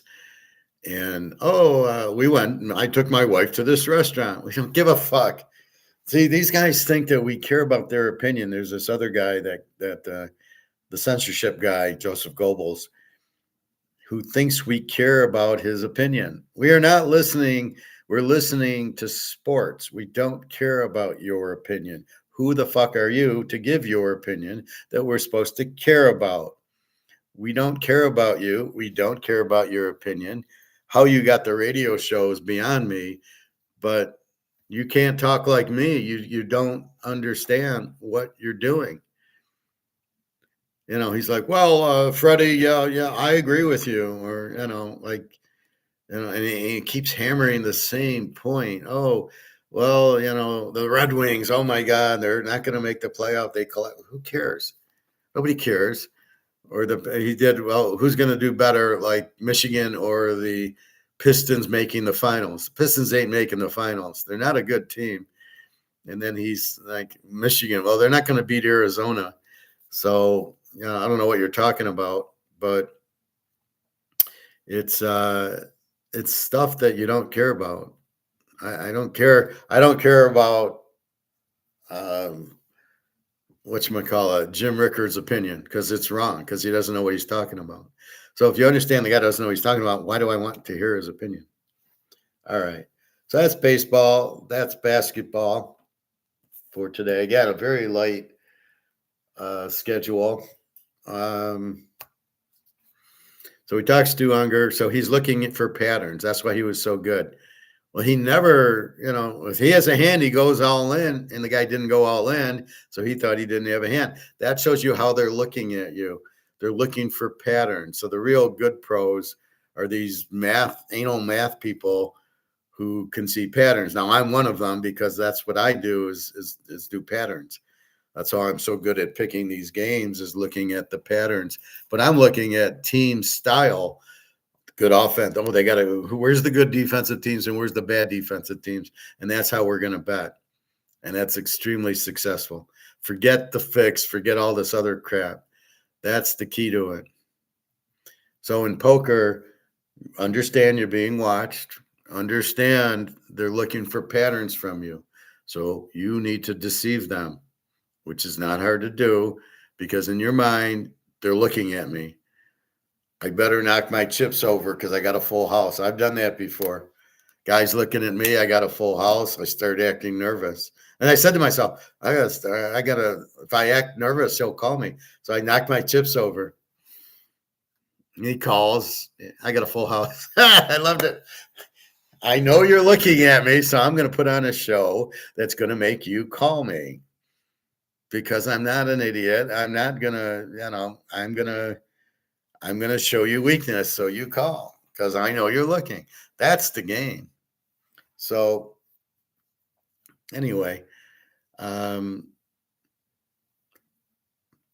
what else? So we know about the war is very expensive. I don't even know why they're at war. There's no real explanation. It's got nothing to do with nuclear weapons. Iran didn't have any, and they don't believe in them. They're just defending because the U.S. attacked. But now they're taking out Tel Aviv. They've, see, it's funny how the U.S. gets in these wars where they don't attack us because we're so far away. So they attack these others. But the U.S. has exposed many weaknesses. We have no missiles. We have no army. We are very weak. We have some jets that are getting shot down. We have the Navy, which is we're losing boats. People are starting to realize we're very weak. But you can't invade us because we're so big. And you don't really want to invade us. You want to take over, which is what's happened from within.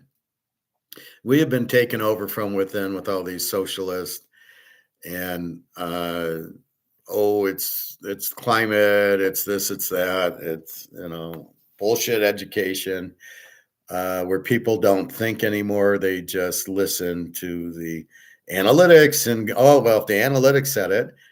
And we had prophets saying that. I'm taking New England because I did an AI search on it, and AI said take New England.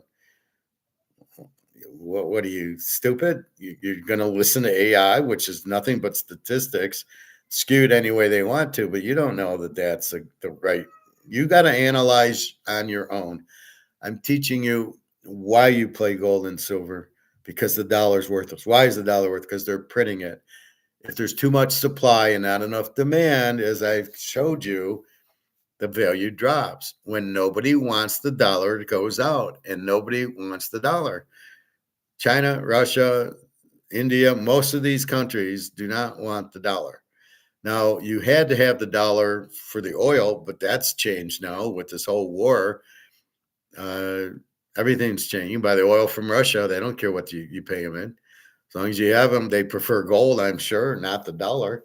They're dumping the treasuries. Nobody wants to buy the treasuries, so there's no demand for our treasuries because the dollar's worthless. They will start dumping their money out of the stock market because they'll realize the dollar's worthless and they want to get out of U.S. stocks. But right now they're making money in NVIDIA and Amazon and Apple and all this. So as long as they're making money in it, they'll keep their money in because they don't have any other place to make money until they realize the money's worthless. So as I say to Luke, you can make money in the oil in the silver miners stocks and the gold miners stocks. But what are you making? You're earning nothing. The dollar's worthless. So even if you make $1 million, it's worthless. You didn't make anything. The only way you can actually make it is to sell your stock and buy gold and silver with it. Then fine, I will allow that. but you better do it quickly because you don't know when the stock market's going to crash. Now the government keeps putting money into the stock market, which keeps it's all fake. It's all a Ponzi scheme. You think the economy is good because the stock market's good. I don't know the correlation. The economy sucks, but they're printing money to keep the stock market up is not show you how strong the economy is. So you have a lot of that stuff going on where it's really not, it's just bullshit. So you got to be very careful there with that. So again, you must ask the question, like Madoff. You asked Madoff, and he couldn't answer the question for you, or he gave you this confusing double strike. I'm hedging this and that. Yeah, but you still couldn't win all the time. That's like me saying, I picked baseball 100%. It can't happen. You can't do that. So it's too hard to do. Oh, like yesterday. Oh, Boston, I thought would score 8 runs, scored 7. I did most of it won, but there's going to be some losers, and for Madoff to never have a loser is ridiculous. Still, I don't understand the problem with the Ponzi scheme. Even though it was a Ponzi scheme, the fact he lied about buying it, he paid everybody. So everybody would get their 15% for 20, 30 years. These people were saying, oh, this is great. I get paid every, hey, get in. Yes, he does seem to know what he's doing, and he is paying me. So if he wants to pay all these people, it's not, to me, a Ponzi scheme is I don't get paid. I'm going to give you 50%, and I don't give you 50%. Now it's a Ponzi scheme. But if I actually give you the 15% that you're supposed to get, what's wrong with that? What do I care if the banks give me interest on my dollar or Madoff gives me interest on it? I don't care. Probably it's the tax consequence because I'm sure he didn't send out 1099s. I'd be surprised if he did. And so did the people report the taxes on it? Maybe that's where the Ponzi scheme fell apart. Anyway, so again, the dollar is being printed to death, and you go into gold and silver. Like I say, you can hold the dollar as it's losing value, or you can buy gold and silver as its value going up. And because it's being manipulated by COMEX and JP Morgan, the value is much, much higher than it is because they're suppressing it, which won't last when we get a physical market, which we will. There's too much gold demand, and all these dollars are crashing. All these countries' dollars are. You've already seen it in Sri Lanka, Zimbabwe, Venezuela, and Greece, and it's just going to too much debt, too much money printing, and it's all money printing. I mean, people, well, we're going to have higher inflation because this. So what they're telling you, this is where they missed the point. We know oil price is going to go up. Okay, but that's not inflation. That's supply shortage.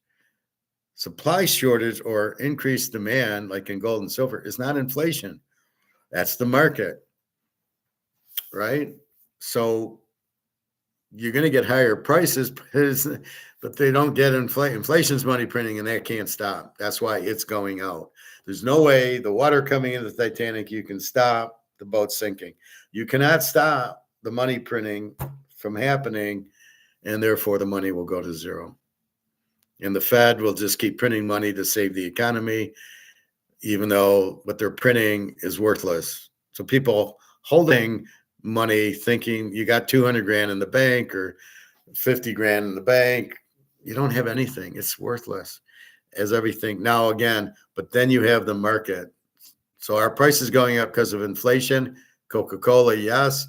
Are they going up? Gas, not inflation. Gold, not inflation. And there's no correlation. They think, well, the dollar's going down, so gold's going up the same amount. No, the gold price goes up because of the market. If it's bid up, that's the price of it. It's got nothing to do with the inflation. The inflation only gets you into gold, but it's not the dollar. What is the dollar going down to? You don't even know. The dollar has no value. So how can it go down? So how can gold go up in that context? It's got nothing to do with it. Gold goes up because of demand by BRICS, by China. Everybody in BRICS, and including us, are buying gold and silver. That's what makes the price go up. Right now, it's a paper price. Oh yeah, I wanted to share this idiot with you. Really nail this guy. What a fucking moron this guy is. He's one of Egon's guys, but I don't know why they have him on there.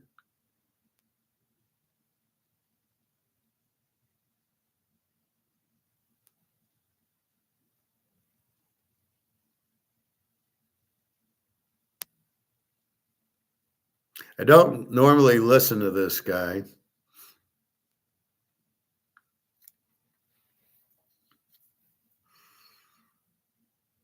Actually, I can go here.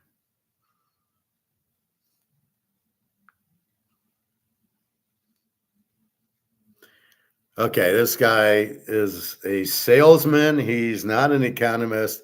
He does not understand Austrian economics or anything. So we're going to play like 2 or 3 minutes of this, and I'm going to kill this guy. Right. First, I'm going to show you my comment. Taxes was so taxing. Arabia has sold almost.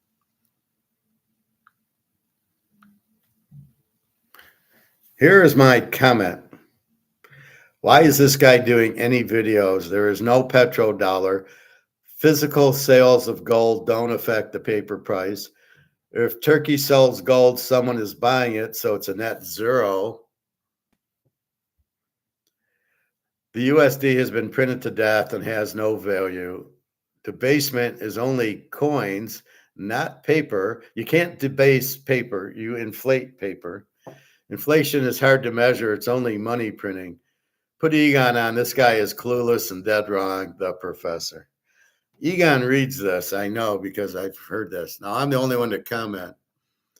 And that's my comment with this idiot. All right, so let's couple minutes of this guy, and you saw how I just torched him. We'll stop it and I'll torch him some more. In the next 10 minutes, I want to make gold's endgame crystal clear for long-term investors who understand the bigger picture of rising gold in a backdrop of dying paper money, even as the US dollar enjoys a temporary but expected and very typical tailwind in the fog of war. US dollar has not gone up in value. It can't. It's printed to death. It's worthless. So because there's a war, the dollar got stronger? What an idiot. I want to put the chaos of war, oil, and the dollar into simple perspective. After all, most of us have heard that phrase that gold loves chaos. But in the month of March, with nothing but chaos in the headlines, gold lost over 15%. So what gives? Why isn't gold rising in the chaos? Well, the answers we'll address here will make sense of this fog and this chaos. And more importantly, no, it won't. Should make it even easier to see that gold will indeed love this chaos. But not just in a single Twitter cycle or current headline. Instead, gold works more honestly, or more patiently, and deliberately. And it is critical to have such an honest and patient and frankly deliberate understanding of gold if you wish to keep your head and your gold in this otherwise undeniably chaotic and insane moment in history.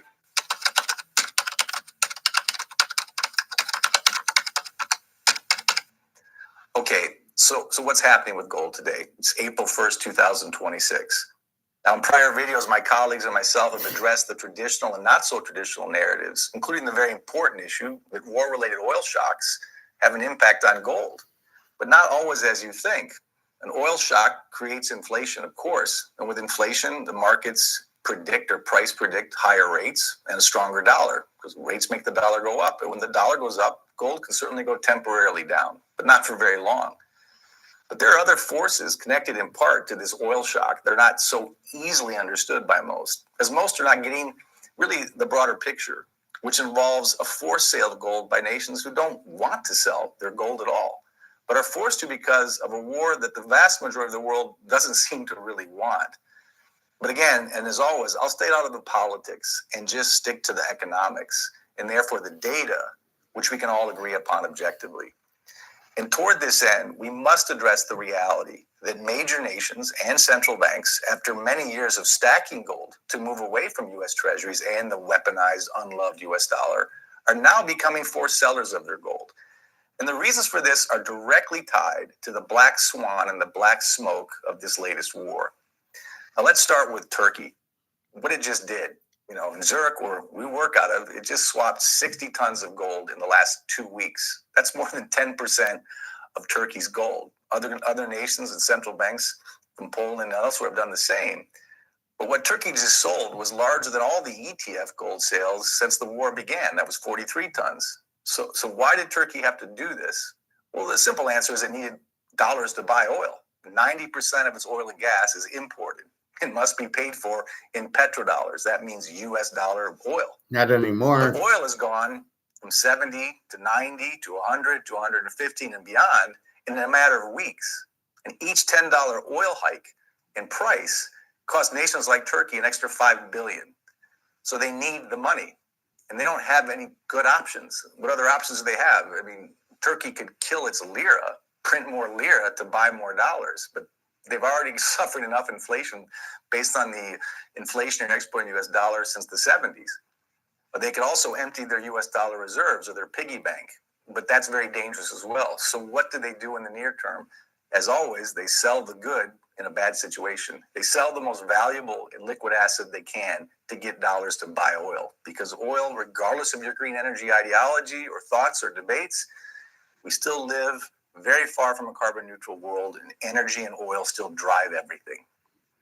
Now, meanwhile, in addition to Turkey, we have the Gulf states. The oil states are selling gold too at massive levels, but they certainly have the oil. They're not like Turkey. They've got the oil. So why are they selling gold? The reasons are entirely different from Turkey, but sadly the causes, namely war, are exactly the same. Now, the Gulf states like Saudi Arabia, Qatar, Oman, Kuwait are in their own kind of trap. In fact, in many ways, it's a much worse trap than Turkey finds itself in. In times of peace, oil sales keep their dollar flows pouring in the GCC and the Gulf states and the OPEC nations. But with the Strait of Hormuz closed, those flows are stopping, which means the income to these oil nations is stopping at the very time their costs are rising. Now think about it. Saudi Arabia imports 80% of its food, and those food bills still need to be paid. And their military costs are also rising, so they need more. Okay, so we let this idiot talk long enough. He's implying that Turkey needs US dollars to buy oil. That's not true. They can buy it in Turkey, or they can use gold to buy the oil, right? You don't need dollars to buy it. Secondly, if they do sell their gold, does not cause the gold price, the paper price, to go down. Since gold is priced by COMEX, only an option short makes the price go down. They could sell their 50 tons of gold, which is nothing, does not affect the price. So he's trying to say, here's why gold's going down. They need the money. They sell the gold. Who are they selling it to? So in other words, Turkey sells 50 tons to, let's say, China, and China would give them yuan for it, so China's buying it. So that's my point. Turkey sells, there's a buyer. We'll call it China. We can call it India. We can call it Iraq, whatever you want to call it. Turkey's selling it, and this other, whoever is the buyer, causes a net of zero. So they sold 50, they bought 50. That would not lower the price. Or all these golf courses who need food and they need the dollar. Believe me, they got plenty of dollars from selling all their oil they've been selling. So these countries, even if they sell the gold, there's a buyer buying the gold. Again, that is a net of zero. It's a neutral, and physical buying and or selling does not affect the paper price. And since there's no physical price of gold, that does not affect the paper price of gold. It's going down because the banks are in trouble. There's one reason and one reason only gold's down. The banks are in trouble. And they're using the war over here to keep you, hey, look at oil. And over here, JP Morgan and Chase and Bank of America are trying to get out of their options that they've put in the COMEX, where they shorted the gold. And so they're trying to get out of those options because all those banks are going broke, and they will be broke soon. So you've got the bankers selling the options, creates the price to go down. Nowhere does gold the selling. How could physical gold affect the price of paper gold? The whole argument is so fucking stupid. Secondly, he said oil is inflationary because the price will go up. No, it isn't. The only thing that can cause inflation is this: you inflate the money supply. That's it.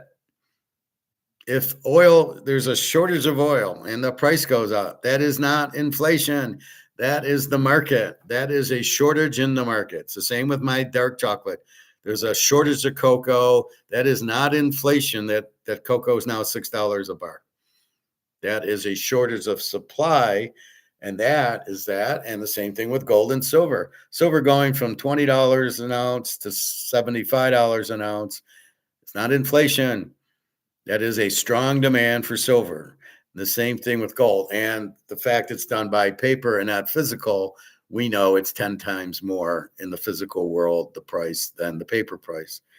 But as long as paper is pricing gold and silver and it's going up or down, it's all based on options. It has nothing to do with the war. It has nothing to do with somebody selling gold, because they're selling 50 tons, somebody's buying 50 tons.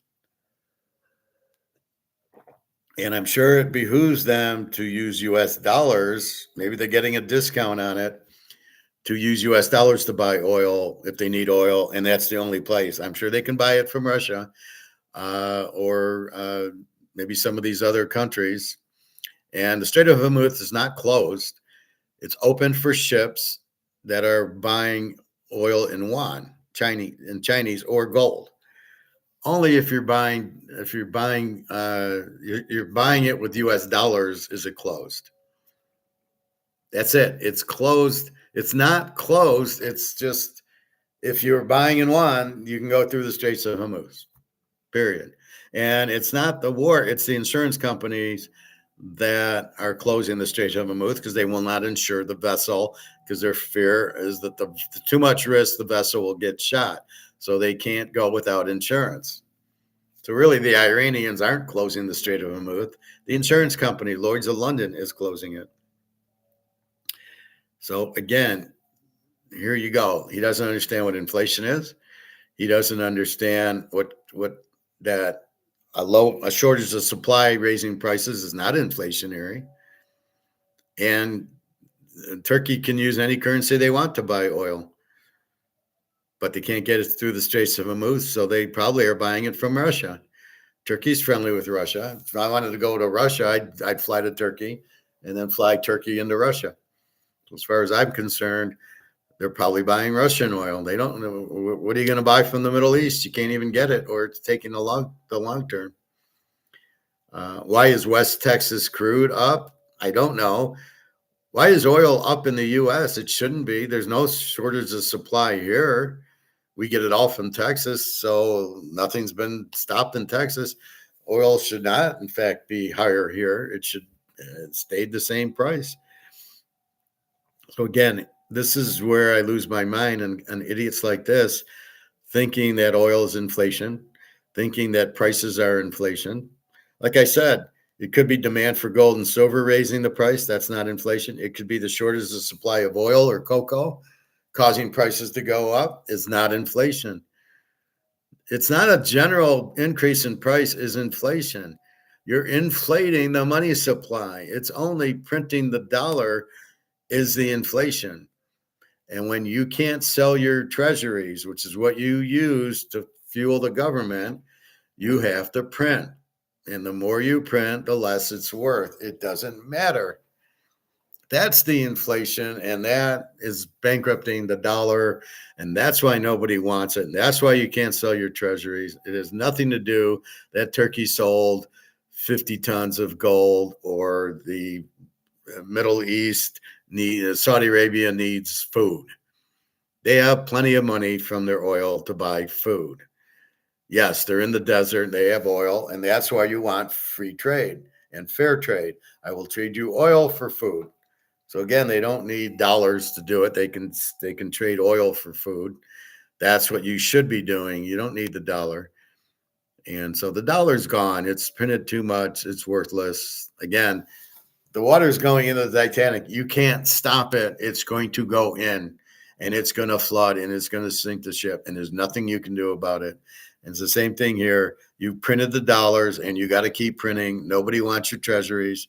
You still got to pay your government employees, which are way too much, your Social Security, your interest on the debt, and your military, which I don't know what, since they have no weapons, what are you spending all this money on the military for? Seems like a Ponzi scheme. Well, we'll give all the money in the budget to the military, and then they're going to pay all the politicians. We're going to bribe them with the money we get from that, which is a lot like the Ukraine war when we gave all the money to Zelensky, and then he laundered it, and then we got it. We got all the money back, except for Zelensky took his cut. There's so much corruption going on now. So the only way government can work is you've got to have competition. To have government without competition is a monopoly, and monopolies never work. And are these guys even qualified to run? Arnold Schwarzenegger ran for governor. Was he qualified to run? No. Does he know what he's doing? No. He has no business running. He's not qualified. There needs to be some sort of qualification to be in the government, but apparently there's not. And that's why you get these idiots. Hey, let's have socialism in New York. How do you think that's going to play out? That's going to be pretty bad, isn't it? Right? We know socialism can't work because people want to do nothing to get money and to be taken care of. Oh, I want free food and I want a free hotel and I want this. Well, who do you think pays for that? So they're stealing money from the workers so they can do nothing and get paid. And it's a bunch of bullshit. So that's what we have. Let's see. So I wanted to share that with you. And that's why my comment. I mean, now you can understand the comment. There is no petrodollar. So Turkey can use any dollar they want. Physical sales of gold don't affect the paper price. So the fact Turkey sold 50 tons has no effect on the paper price. If Turkey sells gold, someone is buying it, so it's a net zero. So whoever they're selling it to is buying it from them. So why would that make the price go down? Do you even understand how the price works? It's options. It's paper. It's not somebody selling 50 ounces makes the price go down. The USD has been printed to death and has no value. Debasement is only coins, not paper. So you take the gold out of the gold coins, debasement, not, you don't debase paper. Inflation is hard to measure because I think he says it's 10% or 20, whatever.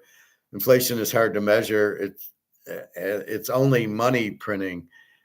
So in other words, how much money have you printed? So you're trying to say inflation is 3% or 5% or going up. That's prices. That is not inflation. These people are so fucking stupid. These are idiots. So they hear something and what? Everybody says debasement, right? Everybody says debasement. Even Alligator says debasement. And I keep going. You debase. I can take the silver out of the silver is debasement.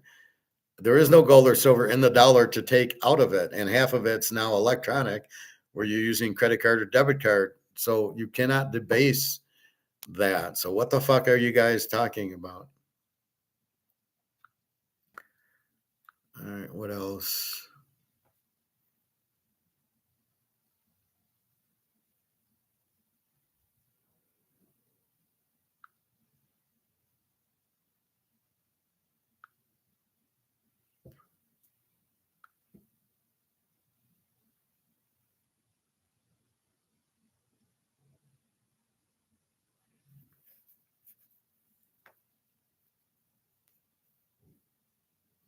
I don't want to bore you with Trump.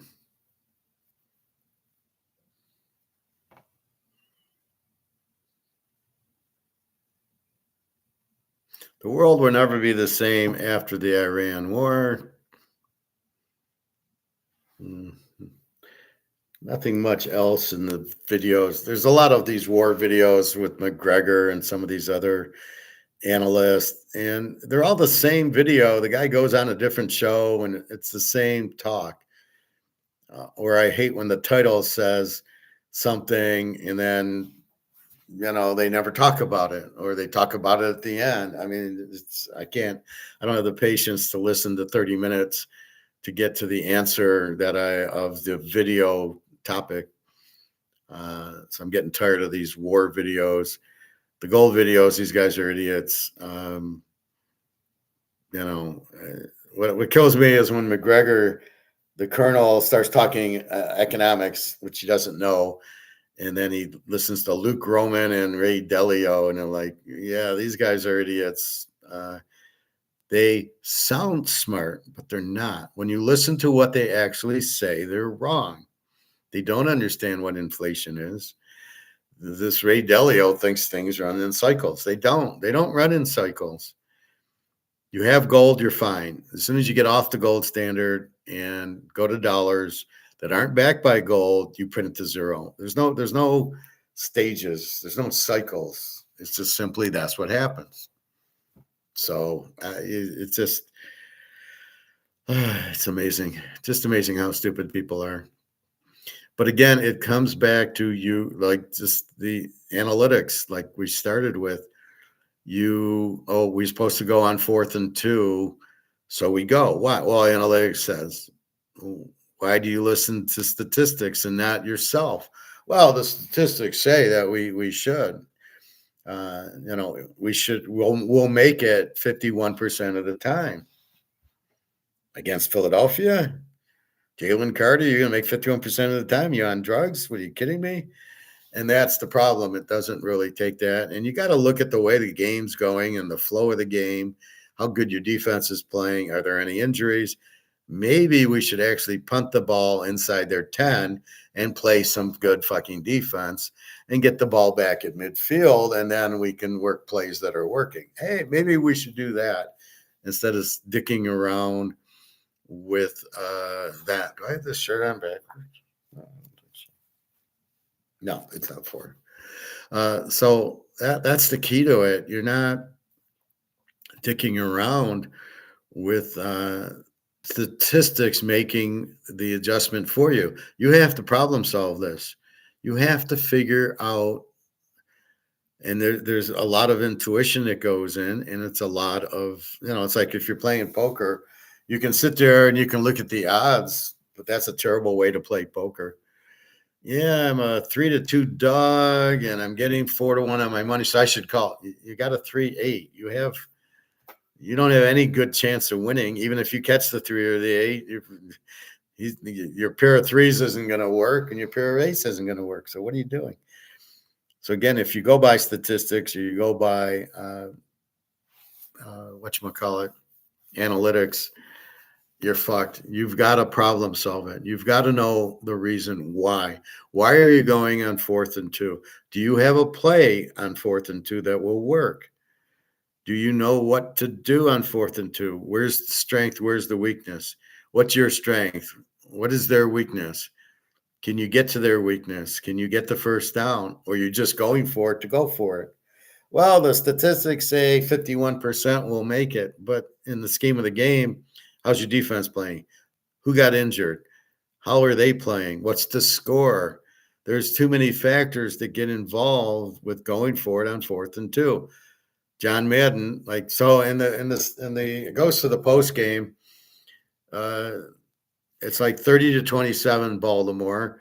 Oakland's got the ball at the 10-yard line with a minute left in the game, and it's 4th and 1 or 4th and 2. And Madden, see, now there's a whole different scenario. Now this is to tie the game with a minute left. You're not going to get the ball back. If we don't make it, we lose the game. Do you want to take that risk? He thought about it. Most of these idiot coaches don't think about it. They don't know what to do. They go for it. And I keep going back to Dan Campbell because it's such an obvious moron thing. Well, we're down 3 in the 4th quarter of the championship game. Let's go for it. Kick the field goal. Tie the game up. That's the prudent play, is tie the game up. Not throw a pass that gets deflected, that's incomplete, and now Frisco takes the ball and goes up 10. It wasn't a smart play. Well, analytics said I should go for it because I'm going to get it. Do you have a play to get it against that defense? San Francisco had a really good defense. Do you have a play that's going to get whatever 3 or 4 yards? You throw a passing play and the ball gets tipped because you got Jared Goff, the biggest choke in the world.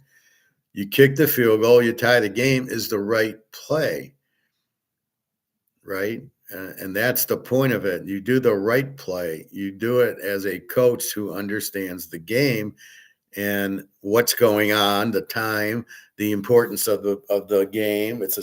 To go to the Super Bowl. We're down 3. Why wouldn't you kick a field goal? In what world would you go for it? Because if you don't make it, you lose the game. And he didn't make it, and he lost the game. If you kick the field goal, okay, if you missed the field goal, you missed the field goal. But if you hit it, it's a tie game. Frisco goes down, scores a touchdown. You come back and score a touchdown. You go to overtime. That's fine. Better than getting down 10 because you listen to a statistic instead of you fucking coach out of your, coach. Be a coach. Be a man. Be a coach. Understand what's going on in the game. You need to tie the game up. You had the lead, 17, and you went for it, and you didn't get it. So you were wrong there. If I think they'd cut it to 14, and if you would have kicked the field goal in the third quarter, you would have been back up 17 with the momentum, made it a 3-score game. No, you did that. You didn't get it. 2 plays later, a long pass, and they score a touchdown, and now it's gone from a 17 to 14. Now it's a 7-point game. Now they got all the momentum. You've just fucked yourself because you, for some stupid reason, think you're supposed to go on 4th and 2, 4th and 3 against a great defense like the Niners. You're out of your fucking mind. And this is the point when the coach doesn't understand what he's doing. This is why he should be fired. He clearly doesn't know how to coach. The only reason they were good was because of their offensive coordinator, Johnson. So he made the team, not Campbell. Johnson then goes to Chicago, and they win the division, and you go 500. So wait a minute, you're not really that good coach. It's the other coach who made you successful because he'd score a lot, right? So they'd outscore teams. They didn't have a good defense. They'd outscore teams. So 15-2 was Johnson, not Campbell. Johnson goes to the Bears. They have a big record, and Detroit falls on their ass, and they're going to fall on their ass again this year because, again, they have a terrible offensive coordinator, a terrible defensive coordinator, and a terrible game coach. He might be good at motivating players and brainwashing them and, all that shit, but he can't coach. He doesn't understand the game, and he's sitting there constantly doing stupid things like, analytically, I'm supposed to go for it. Yeah, but you're winning the game. You don't want to do it. If you don't make it, you lose the game. He doesn't understand how to think like. He doesn't understand if I don't make it, what happens. And that's what the coaches need to understand. Madden said it. If I don't get the first down, we lose the game. So he kicked the field goal. Very simple. Tie the game up. That's exactly. And then they won the game, right?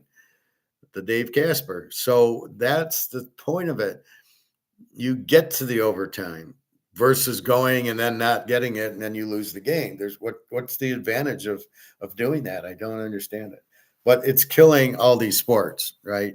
Basketball, they're taking 3-point shots instead of 2, even though the percentage is so low in making the 3-point shots. And it's so boring. So if you get hot, you make them, you win the game. But what if you're cold? You don't have an inside game. You don't have scorers. You just got a bunch of jump shooters, which leads to long rebounds, which leads to fast breaks, and you lose. And it's not entertaining anymore. So basketball really sucks. And then baseball is getting worse where the pitcher, analytics says after 100 pitches, we got to pull them, and going through the lineup 3 times. Oh, we can't have that. So now you bring in a reliever, 3 relievers to go through the lineup the 3rd time. One guy takes 3, the next guy takes 3, the next guy you don't even have closers. There's no Raleigh Fingers, Rivera. There's no Goose Gossage. What are you doing? Well, analytics says that the pitcher can only go 100 pitches, and then he gets bad. Well, they're not all the same. That's the bitch I have. Pitch the guy, you're pitching 9 innings. And when you get a guy like Skubal, who's very talented, who gets guys out, but he's a crybaby because he won't go more than 6 innings in a championship game, you've got a problem with the player, and that player needs to go because he's going to affect the rest of the team. Well, if he doesn't want to play, I don't want to play. I'm going to suck my thumb and go home also. And when you're supposed to be a leader, I don't know if he's a leader. I don't think he's a leader. But when he goes 6 innings and takes himself out of a playoff, an elimination playoff game, you got a problem. Your team is in big trouble. Oh, well, he'll pitch, and then we'll trade him at the trade deadline. What if he gets hurt? Oh, he won't. He's 32 years old. Who's going to sign him to a 10-year? It's all a bluff. Nobody will sign him to a 10-year deal. The Yankees will probably give him 5 years at $50 million because it's all inflated money anyway. All these players are going to go broke. I love it. They're going to go broke, except for Bobby Bowe because he listens. They're all going to go broke because they're sitting on, $20 million in cash, which they probably spend more than they take in. And then, but it's going to be worthless. And how many are prepared with gold and silver? I told Bobby to talk to Barry and his friends and Derek Jeter, but I don't, he never said he did. So I don't know, but he does talk to Barry. So hopefully he got through to him to at least buy some gold. You don't have to you got $20 million. I'm not saying to turn it all into gold, but I would turn 19 of it into gold because what good is the money? It's gonna be worthless. How do you say that, Howard? How do you know? It's never, because it's happened every time. Because it's really just paper. If it's not backed by anything, it's not worth anything. And that's the key to it, right? It's not backed by anything. It's worthless. Anyway, all right, 2 hours. So enjoy the games. They start about 6 o'clock tonight. Is the first game of the Final Four on TBS. So if you have TBS, you're fine. If you're like me, my cable doesn't have TBS. I will be probably maybe going to a bar to watch it, but I'm not a big drinker, so if I do go, it'll be a Diet Coke or a bowl of soup or something like that. I'll milk a bowl of soup for 2 hours watching the game. Anyway, that's the problem. I was talking to Jenna about noise, and she says, "Well, you're like an old man. You don't like the neighbors are loud." Well, that's what's happened. I says, "That's why I'm moving. I want a quieter apartment. So I'm moving. It should be a lot quieter." And I got the upstairs floor, so nobody's walking on me. And the way it is, you're not going to hear them go up the steps, and you're not going to hear the door open and close. So it's much quieter. At least I believe it. But it's going to be the best type of an apartment where you walk into the door and then you go up the stairs inside to your apartment. Because you've voided out a lot of the noise. So if noise is your problem, so I tell her, look, I do this. I need to recharge. I do a lot of watching YouTube to get the war and to get economics, and do a lot of reading, and I need peace and quiet so I can actually fucking learn it. Or I got to hear Mark McGuire and Egon. I got to have peace and quiet. To do this class, I have to have peace and quiet. So, well, you shouldn't get so bothered. You're an old man. I go, first of all, I'm not old. And secondly, I don't like a lot of noise. No, I never have. In the casinos, it's okay. I enjoy that atmosphere, but it's kind of like a noise thing. It's not too bad. There's not screaming. Like if I went to a concert, I would hate that because it's just too loud. But anyway, so that's it. Baseball again. We got the Yanks over. We got Minnesota over. Seattle, Houston over. The Dodgers over. So we have 5 games. NBA. I got San Antonio laying 1.5 because Winnebago is back. And Milwaukee, basically, Antelope never plays, so you just bet against them. There's only 3 games. It's crazy. 3 games in the NBA because of the Final Four. And then Michigan's on, I think, at 8:30 or something. So, again, why it's on TBS, just it's the stupidest thing I've ever seen. Why the finals on TBS is the stupidest thing I've ever seen. Really is. Put it on CBS so everybody can watch. That's what you want. You look for demand. You've got something with high demand. Put it on CBS. Don't put it on TBS where there's less supply and less people can watch it. Why would you do that? Just idiots. Again, that's the problem. We have a lot of idiots running things. So anyway, that's it. Buy your gold and silver. It will be going up. It's going down because they were trying to get out of their shorts because the banks control the price with their options. It's a paper price. It is not a physical price. The physical price is a lot more limited and worth a lot more, but we don't know what it is. Anyway, I think I'm off for barbecue tonight. It's been a while, and I'm not waiting for Alyssa. I don't know. Her phone's still out. I don't know what to do. Daria, I only get on emails, so I hopefully will get an email today or tomorrow. And that's it. So basically, have a good day. The apartment is done deal. I got to sign the lease, but that's a piece of cake. And she wants a cashier's check, which is not a problem. I was going to pay with my checking account anyway. So I'll get my Social Security Monday paid, and then I'll do the cashier's check due on May 1st. And that's it. So have a wonderful day. Good luck on the bets if you're betting. Good luck. Go buy gold and silver. Go buy before you can't get it. I don't know how much is available anyway, but again, I'm not interested. I got my money back on my tax return. It hasn't hit the bank yet. That's $600. I'll probably go buy some more silver with it. And that's it. So enjoy your day. Good luck. I'll talk to you tomorrow. Happy Good Friday. Happy Easter. No pool tomorrow as the pool is closed for Easter. So I'm assuming like the restaurants, the grocery stores seem to be open every day. Like Meijer and Walmart, I would imagine are open tomorrow.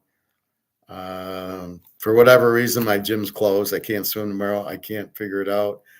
Why are you closed on Easter? I mean, that Christmas I get, Easter I don't get.